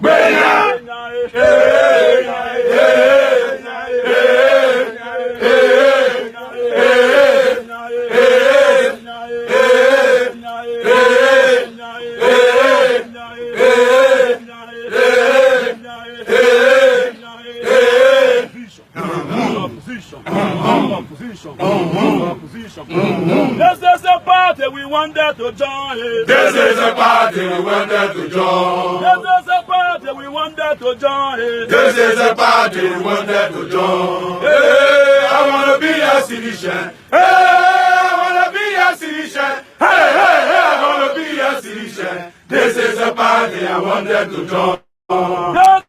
This is a party I wanted to be with. This is a party I wanted to be with. This is a press, so I wanted to see you. This is a press, so I wanted to see. Hey, I want to be a citizen. Cities at level of old forever. Hosanna, Hosanna,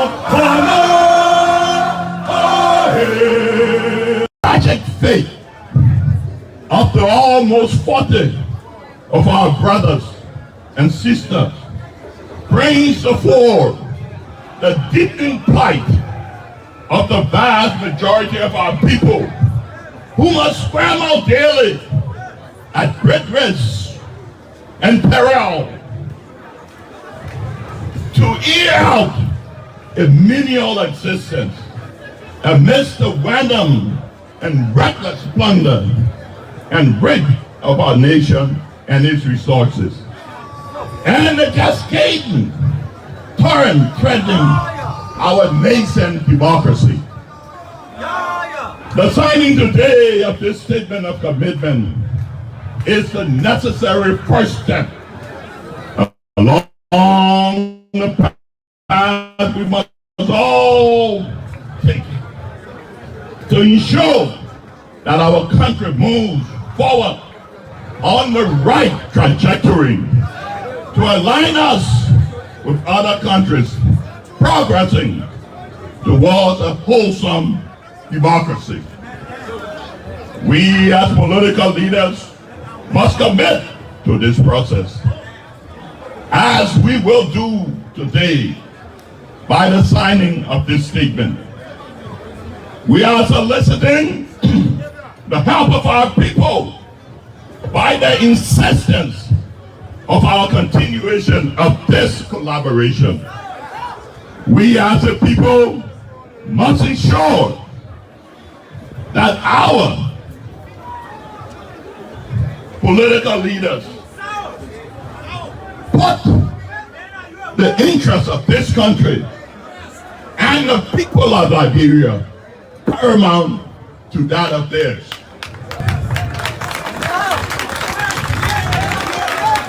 This collaboration is a further affirmation of our commitment to democracy and must be seen in that light by every one of us. Collectively, we represent 62% of the dedicated and patriotic people of this nation, as reflected in the November 2017 election results. This strength, which is increasing in bounds, must not be allowed to wither and dissipate along separate paths as we have pursued theretofore.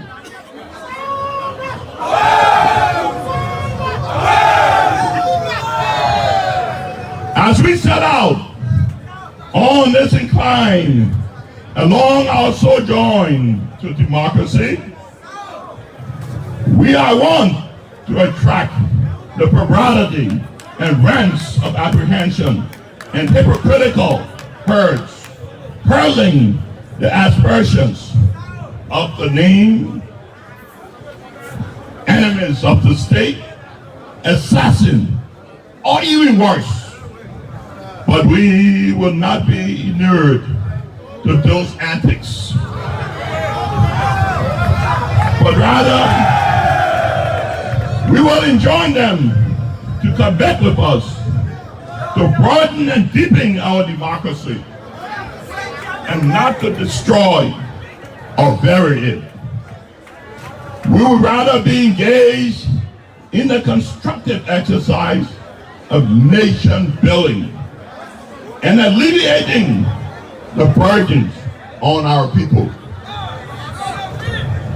We will hold the authorities in government to the full adherence to the Constitution and the laws that promote and enhance our democracy. To our international partners, we have embarked upon a course that will strengthen and enhance our democracy in Liberia, which will reverberate throughout Africa. You have invested considerably in this enterprise of democracy and the rule of law. We urge you to recommit yourselves in this process by encouraging and supporting this initiative. to a hardworking and long-serving people. This democracy is a bank in which we all must invest. We must subscribe our fair portion to yield the dividend we want. Development and human advancement will not come with only material wealth, but when we can leverage the wealth and resources for all Liberians throughout democracy, when we can conveniently say that our democracy is at work. We must be prepared. We must be prepared to sacrifice whatever it takes to implant and sustain this democracy, and beyond to save our common patrimony in Liberia. We all have made mistakes and have missteps in the past. This has led us to where we are today. Fortunately for us, as a people, we have been given a new life by a new lease to correct our dark past. We must unite and remain resolute in this endeavor to ensure that our country and its people rebound and reach our God-ordained destiny. In closing, we want to remind all Liberians, no matter where you are or who you are, that we are one people, one country, one people with one destiny. We must stand up against one-party domination. We must stand up against tribalism. We must stand up against religious segregation. We must stand up against corruption. We must stand up against nepotism. We must stand up against misinformation. We must stand up against constitutional violations. We must stand up against this attack on free press. And we must stand up against all the ills in our society. Notwithstanding, we want to urge all of us to remain law-abiding and keep the peace we have fought for and we love so dearly. May God bless Liberia and save and preserve this collaboration. Thank you.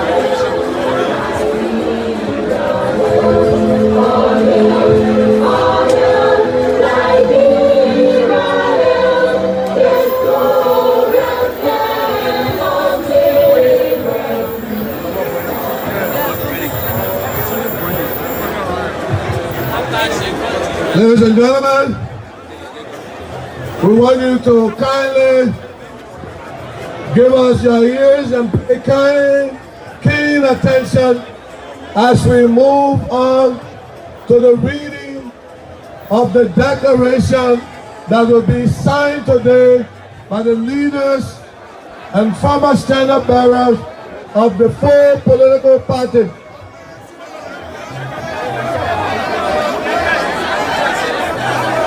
So we will be doing that in a moment. We are just about to receive lawmaker Yeke Koluba as well Francis Jumali.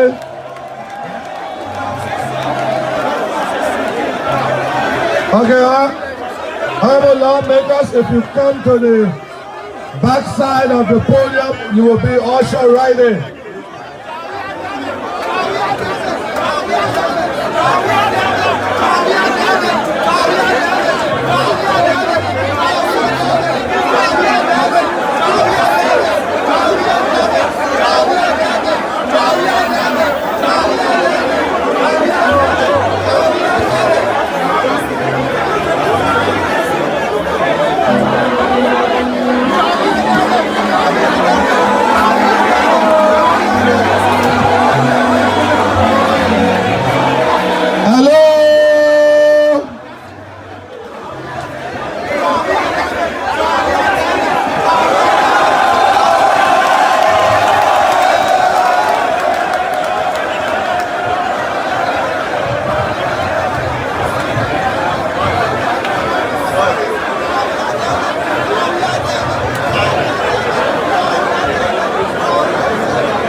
To business.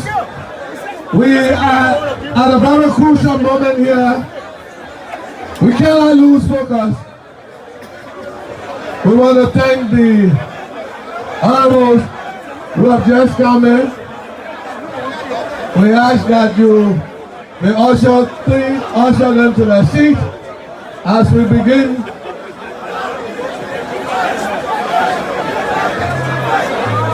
Can we have the lawmakers, our honorable seated, please?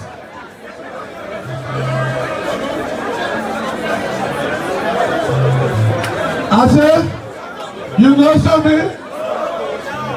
A lot of the whole government coming out. Something happening, man. Something happening. You smell it? You see it? You read it? How you read? How you read? Wicked, man, wicked. Now coalition versus coalition. Huh? What coalition see coalition? What coalition see coalition?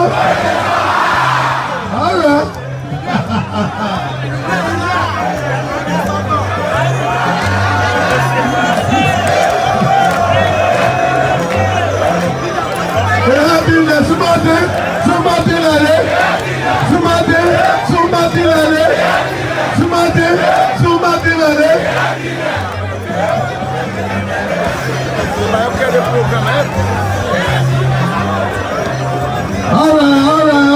All right. We'll celebrate. Hello.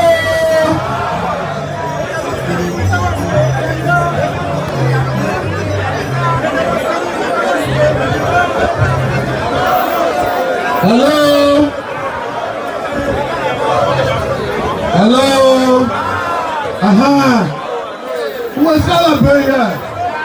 So wait small. Let's read the statement. Let's hear what in our statement. And let's see the people signing it. Then when they sign it now, we know we are on the way. So ladies and gentlemen, again, we want to call on the chairpersons of the stand-up barrier of the Benina Unit to read the statement of commitment.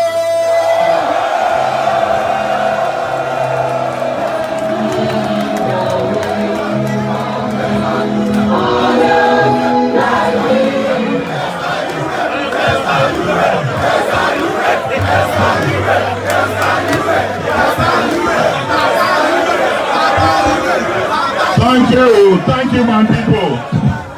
Thank you, my people.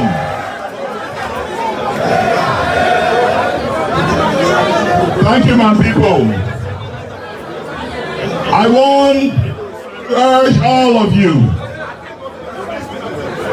to please please listen actively, not only quietly, but actively, as we are about to do one of the tasks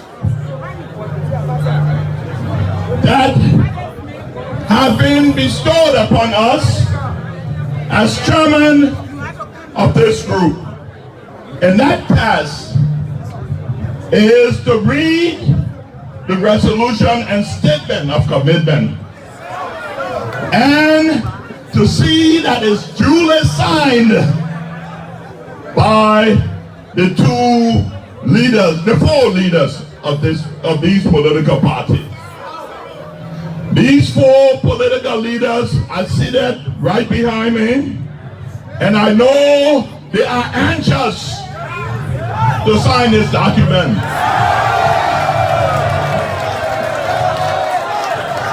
And I want you to ensure that they stick to this document. And I want you to listen keenly as we commence the reading of this document.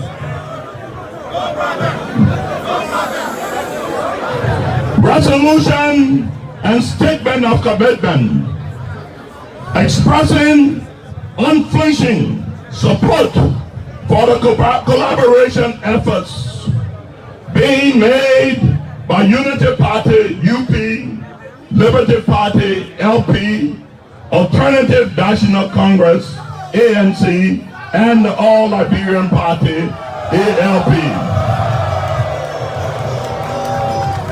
And it reads, we, the former presidential candidates of four political parties, Unity Party, Liberty Party, Alternative National Congress, and All Liberian Party, convinced that a fair, transparent, and competitive democratic process is vital to Liberia's long-term prosperity and security. Recognizing the role of political parties as independent partners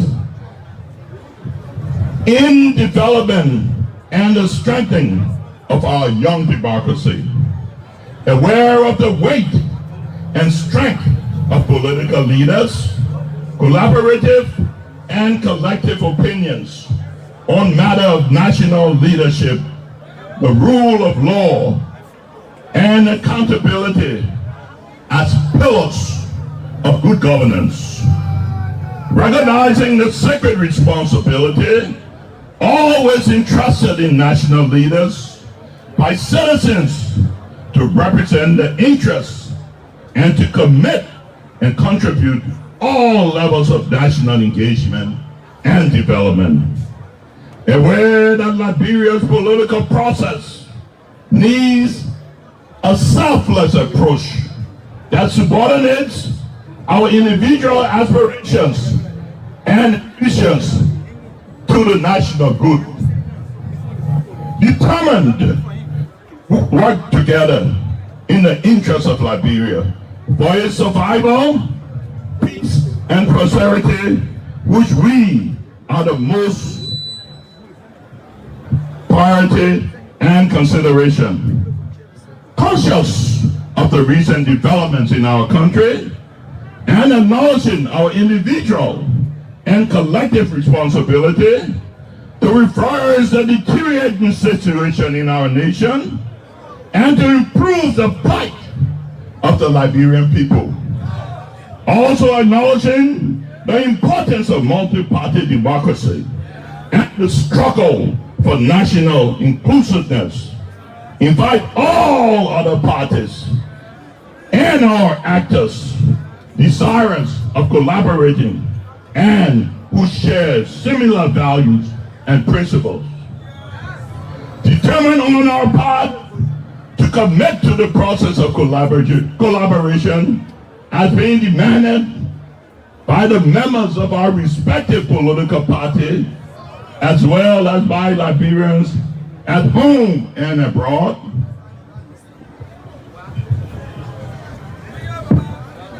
Convinced that the National Executive Committee of our respective political party will move expeditiously to establish and endorse the frameworks and modality of our collaboration and do hereby pledge: 1,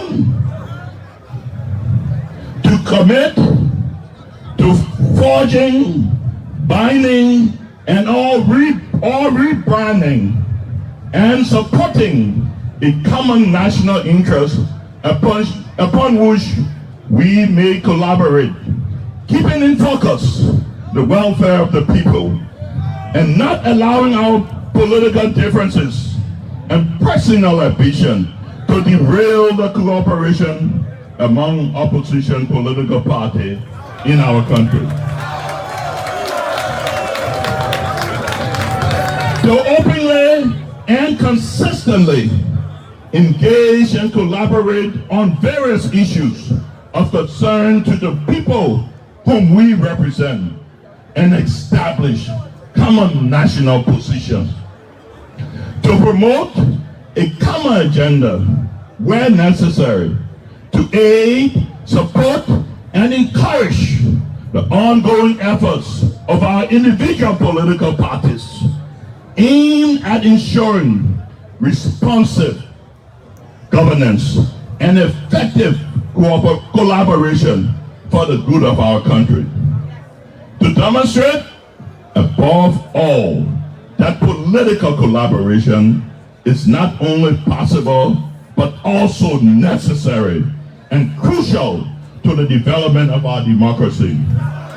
And to encourage and encourage the participation of all political parties, and to encourage the respected national chairman and leadership of our political parties to continue with and intensify efforts leading to the consummation of this arrangement.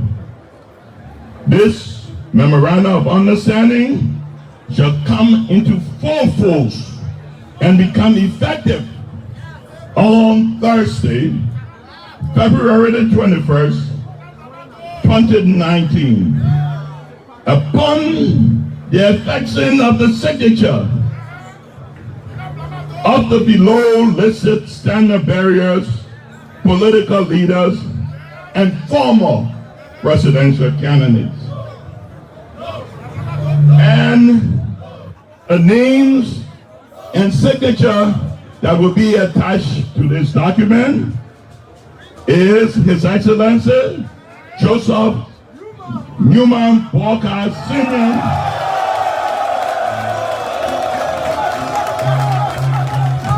from Unity Party. We ask our Vice President to please stand up and move over to the desk and affix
Councilor Charles Walter Bronston.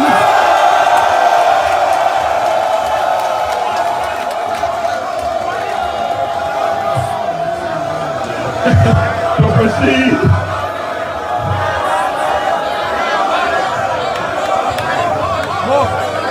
However, they ask you to come in here.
Thank you, Councilor Charles Walter Bronston. That man put it down on our paper. Y'all see it?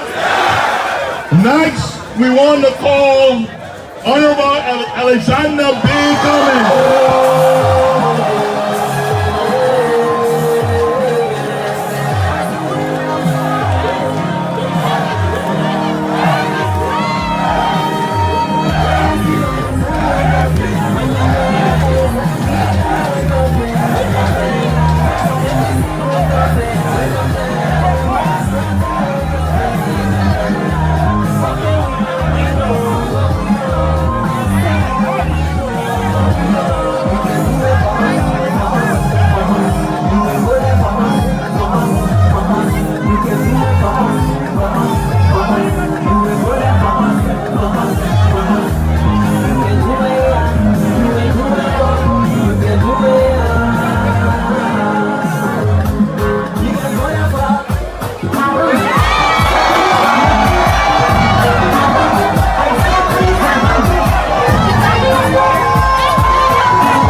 Thank you. Now, I will be moving to sign the document. And I turn over the mic to the MC.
Thank you. Please have your seats. Thank you. Thank you.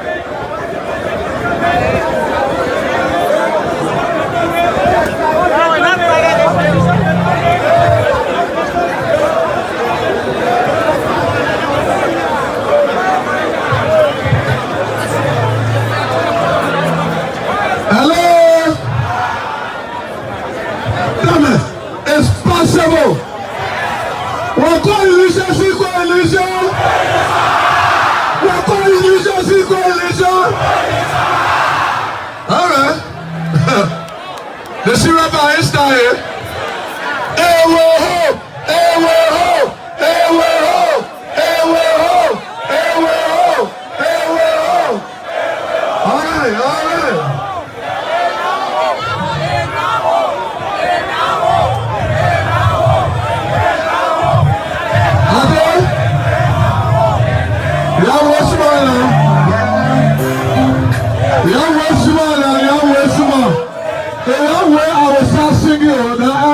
All right.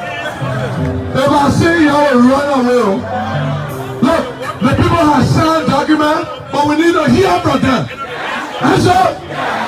Ladies and gentlemen, whatever much I do, I want you to kindly stand with me as we call to the podium His Excellency, former Vice President of the Republic of Liberia, Robert Joseph Yama.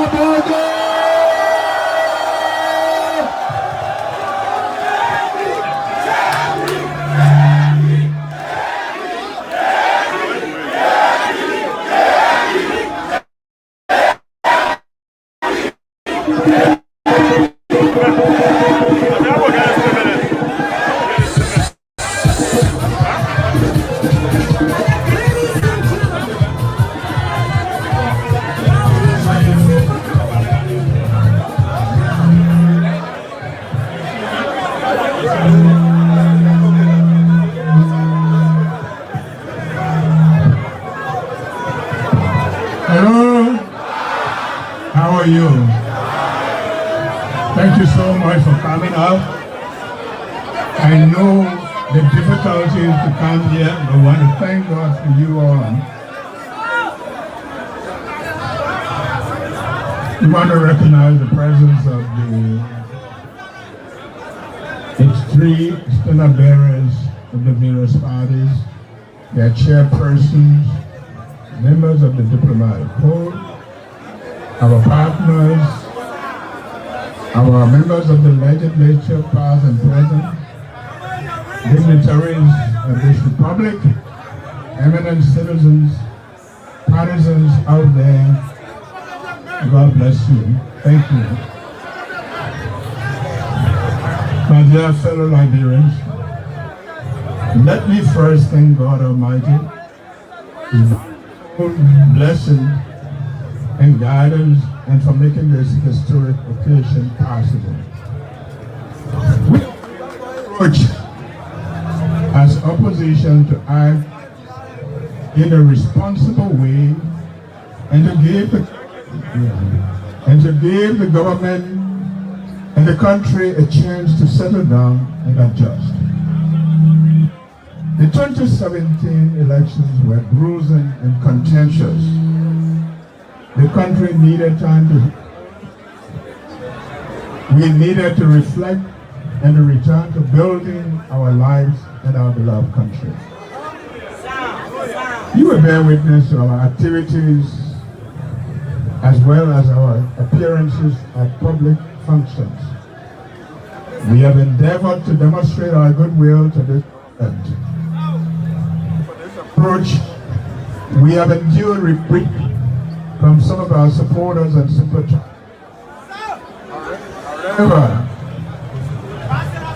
However, as leaders, we are convinced we must set the tone and supporters follow the cadenza, not the other way around.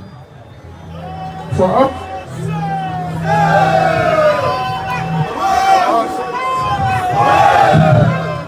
the interests of the country will always reign supreme. Our forebears and our citizens and in the diaspora have made immense sacrifices over the years to have a place they can call home and where they can return in dignity. Today, our thanks and appreciation to the Honorable Benana Ure, the Honorable Alex Cummings, and the Honorable Charles Walker Bronskin for joining us to reawaken the hope of our people and assure them of our care and concern for their welfare. Anthony Kofi Woods, we commend your efforts in navigating us into this historic event. Indeed, this is a good beginning.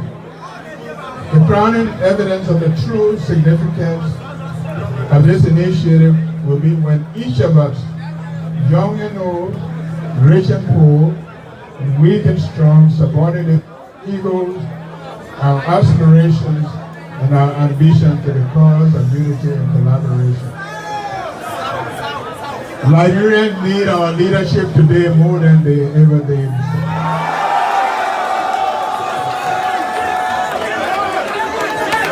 By pledging to work together, we have chosen to restore hope to the hopeless, to strengthen the weak, to encourage the disconsolate, and to reassure Liberia's international partners that we value Liberia and Liberians far above individual ambitions.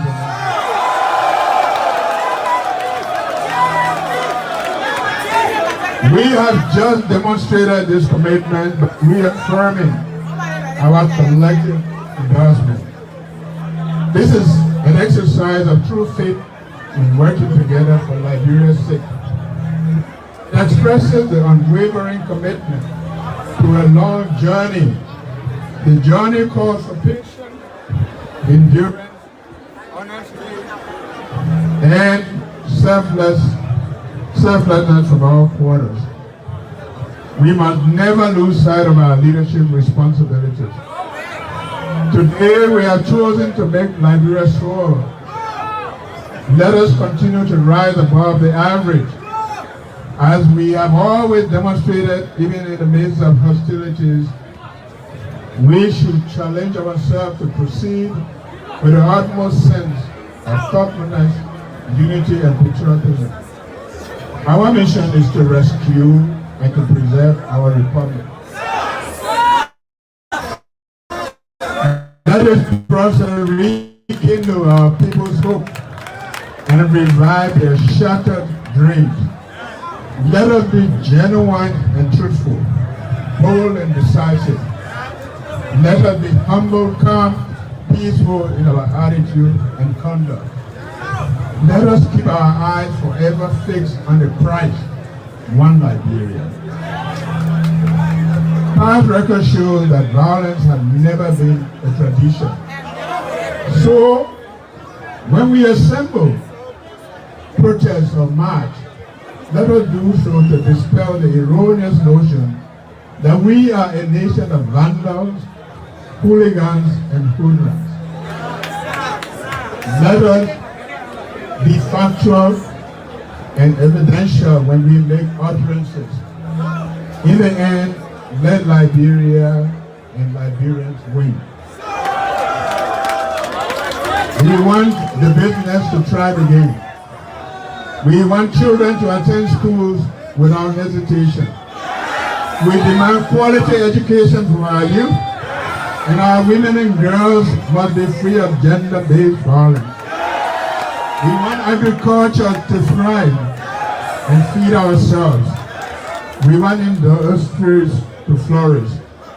But these cannot be achieved in anarchy or state-orchestrated violence and amid falsehood and mediocrity. That is why we detest all recent incendiary comments and false accusations made against the opposition. No one in Unity Party, Liberty Party, Alternative National Congress, and All Liberian Party has any desire to assassinate or harm any national leader.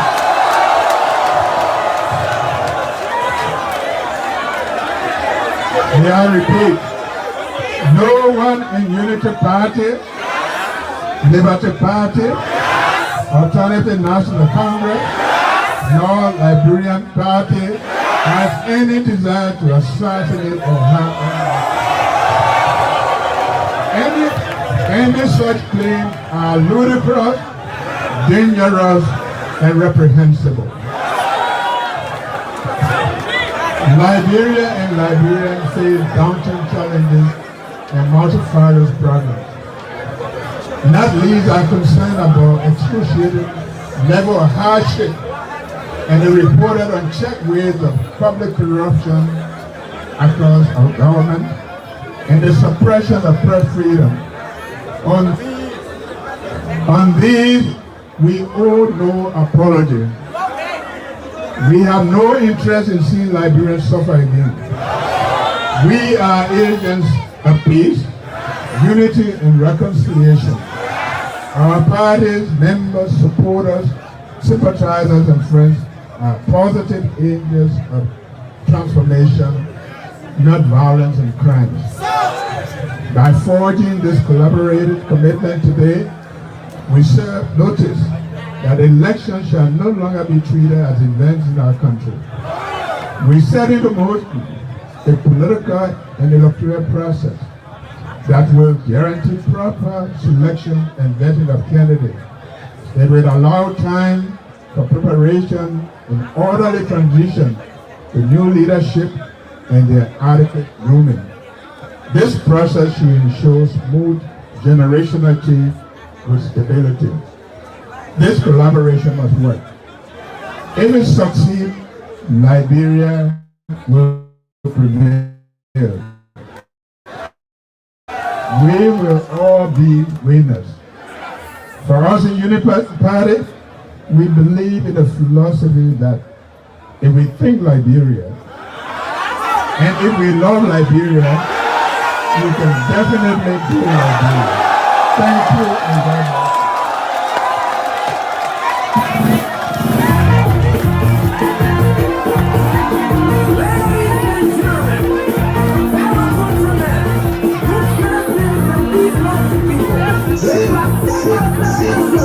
Say my name. DJ Castro. Rise from your seat and let's celebrate the blessing of our beloved country.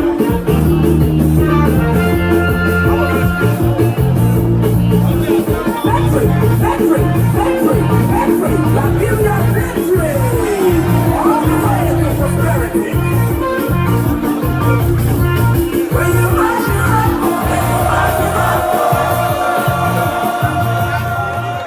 Thank you very much. Thank you, Your Excellency. Ladies and gentlemen, my name is Ko Bangalu, and I'm the special assistant to the MC. The MC is on water break. Continuation of statement of support to the collaboration. At this point in time, it is my distinguished pleasure to invite to the podium the Honorable Councillor Charles Walker Bromsky. Fellow Liberians, I go by it.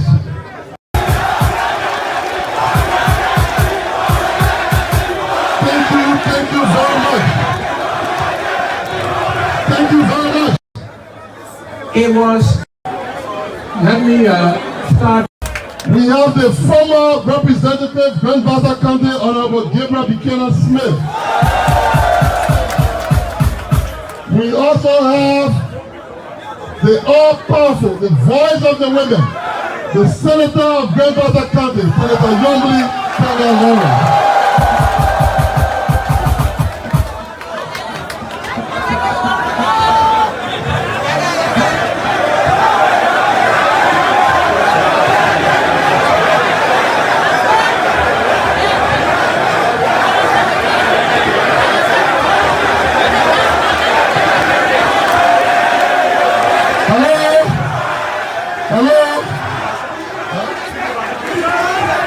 We have the Mosirado County representative, Honorable C.V. Bashir.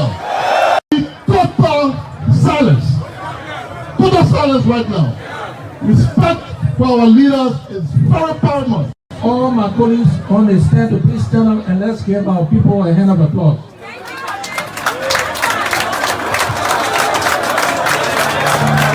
Thank you. Thank you. Thank you very much. We are here today because of Liberia, because of our country. This country we love, and this country we live in.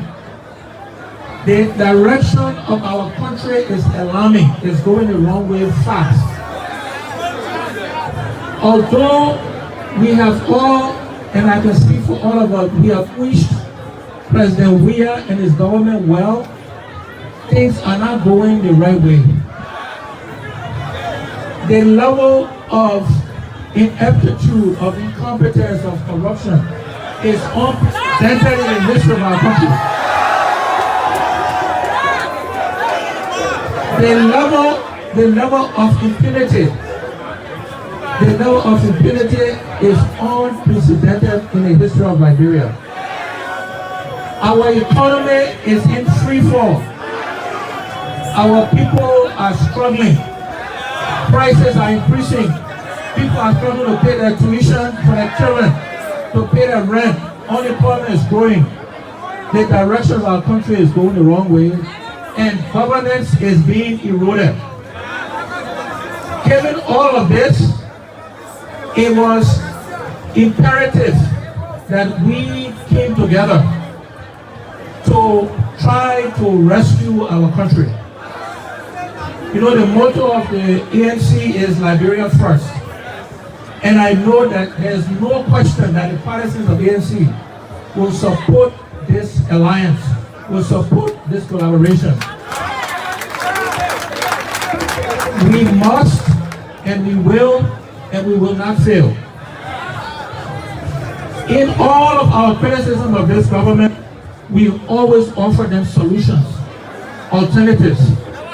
And it's up to them to take it, and you're right, they never take it.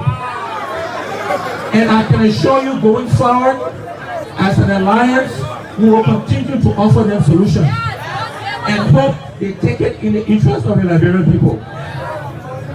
I also want to call on our legislature, particularly those here present, to please join us in this effort of protecting our country, protecting our democracy. I know in the past you may have felt alone, that nobody was supporting you, but you can be assured now that we got your back.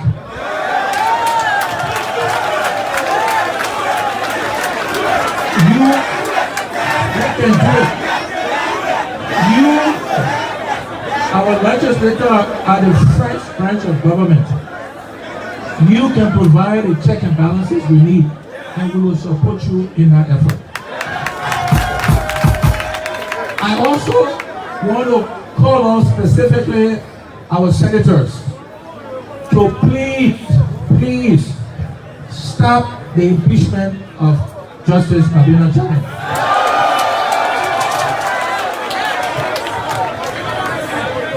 Please demonstrate the courage and the conviction required to protect our democracy, to protect the separation of the branches of government. It is in your hands. You can do it. We will back you and we will support you. I also want to call on all civil society organizations to join us in this effort. We cannot do it alone. We need all Liberians from every walk of life to come together to make sure we salvage this country we call Liberia. So on behalf of all the members of the ANC, I want to assure you that we are committed to the success of this alliance. I want you to remember that we cannot keep doing the same things and expect different results. We gotta do some things differently. I want to remind you, we deserve a better Liberia. We can have a better Liberia. And to that end, I want you to repeat after me. You ready? Say, I believe in myself. I believe in Liberia. I believe we deserve a better Liberia. I believe that working together, by supporting each other, we can have a better Liberia. I thank you very much.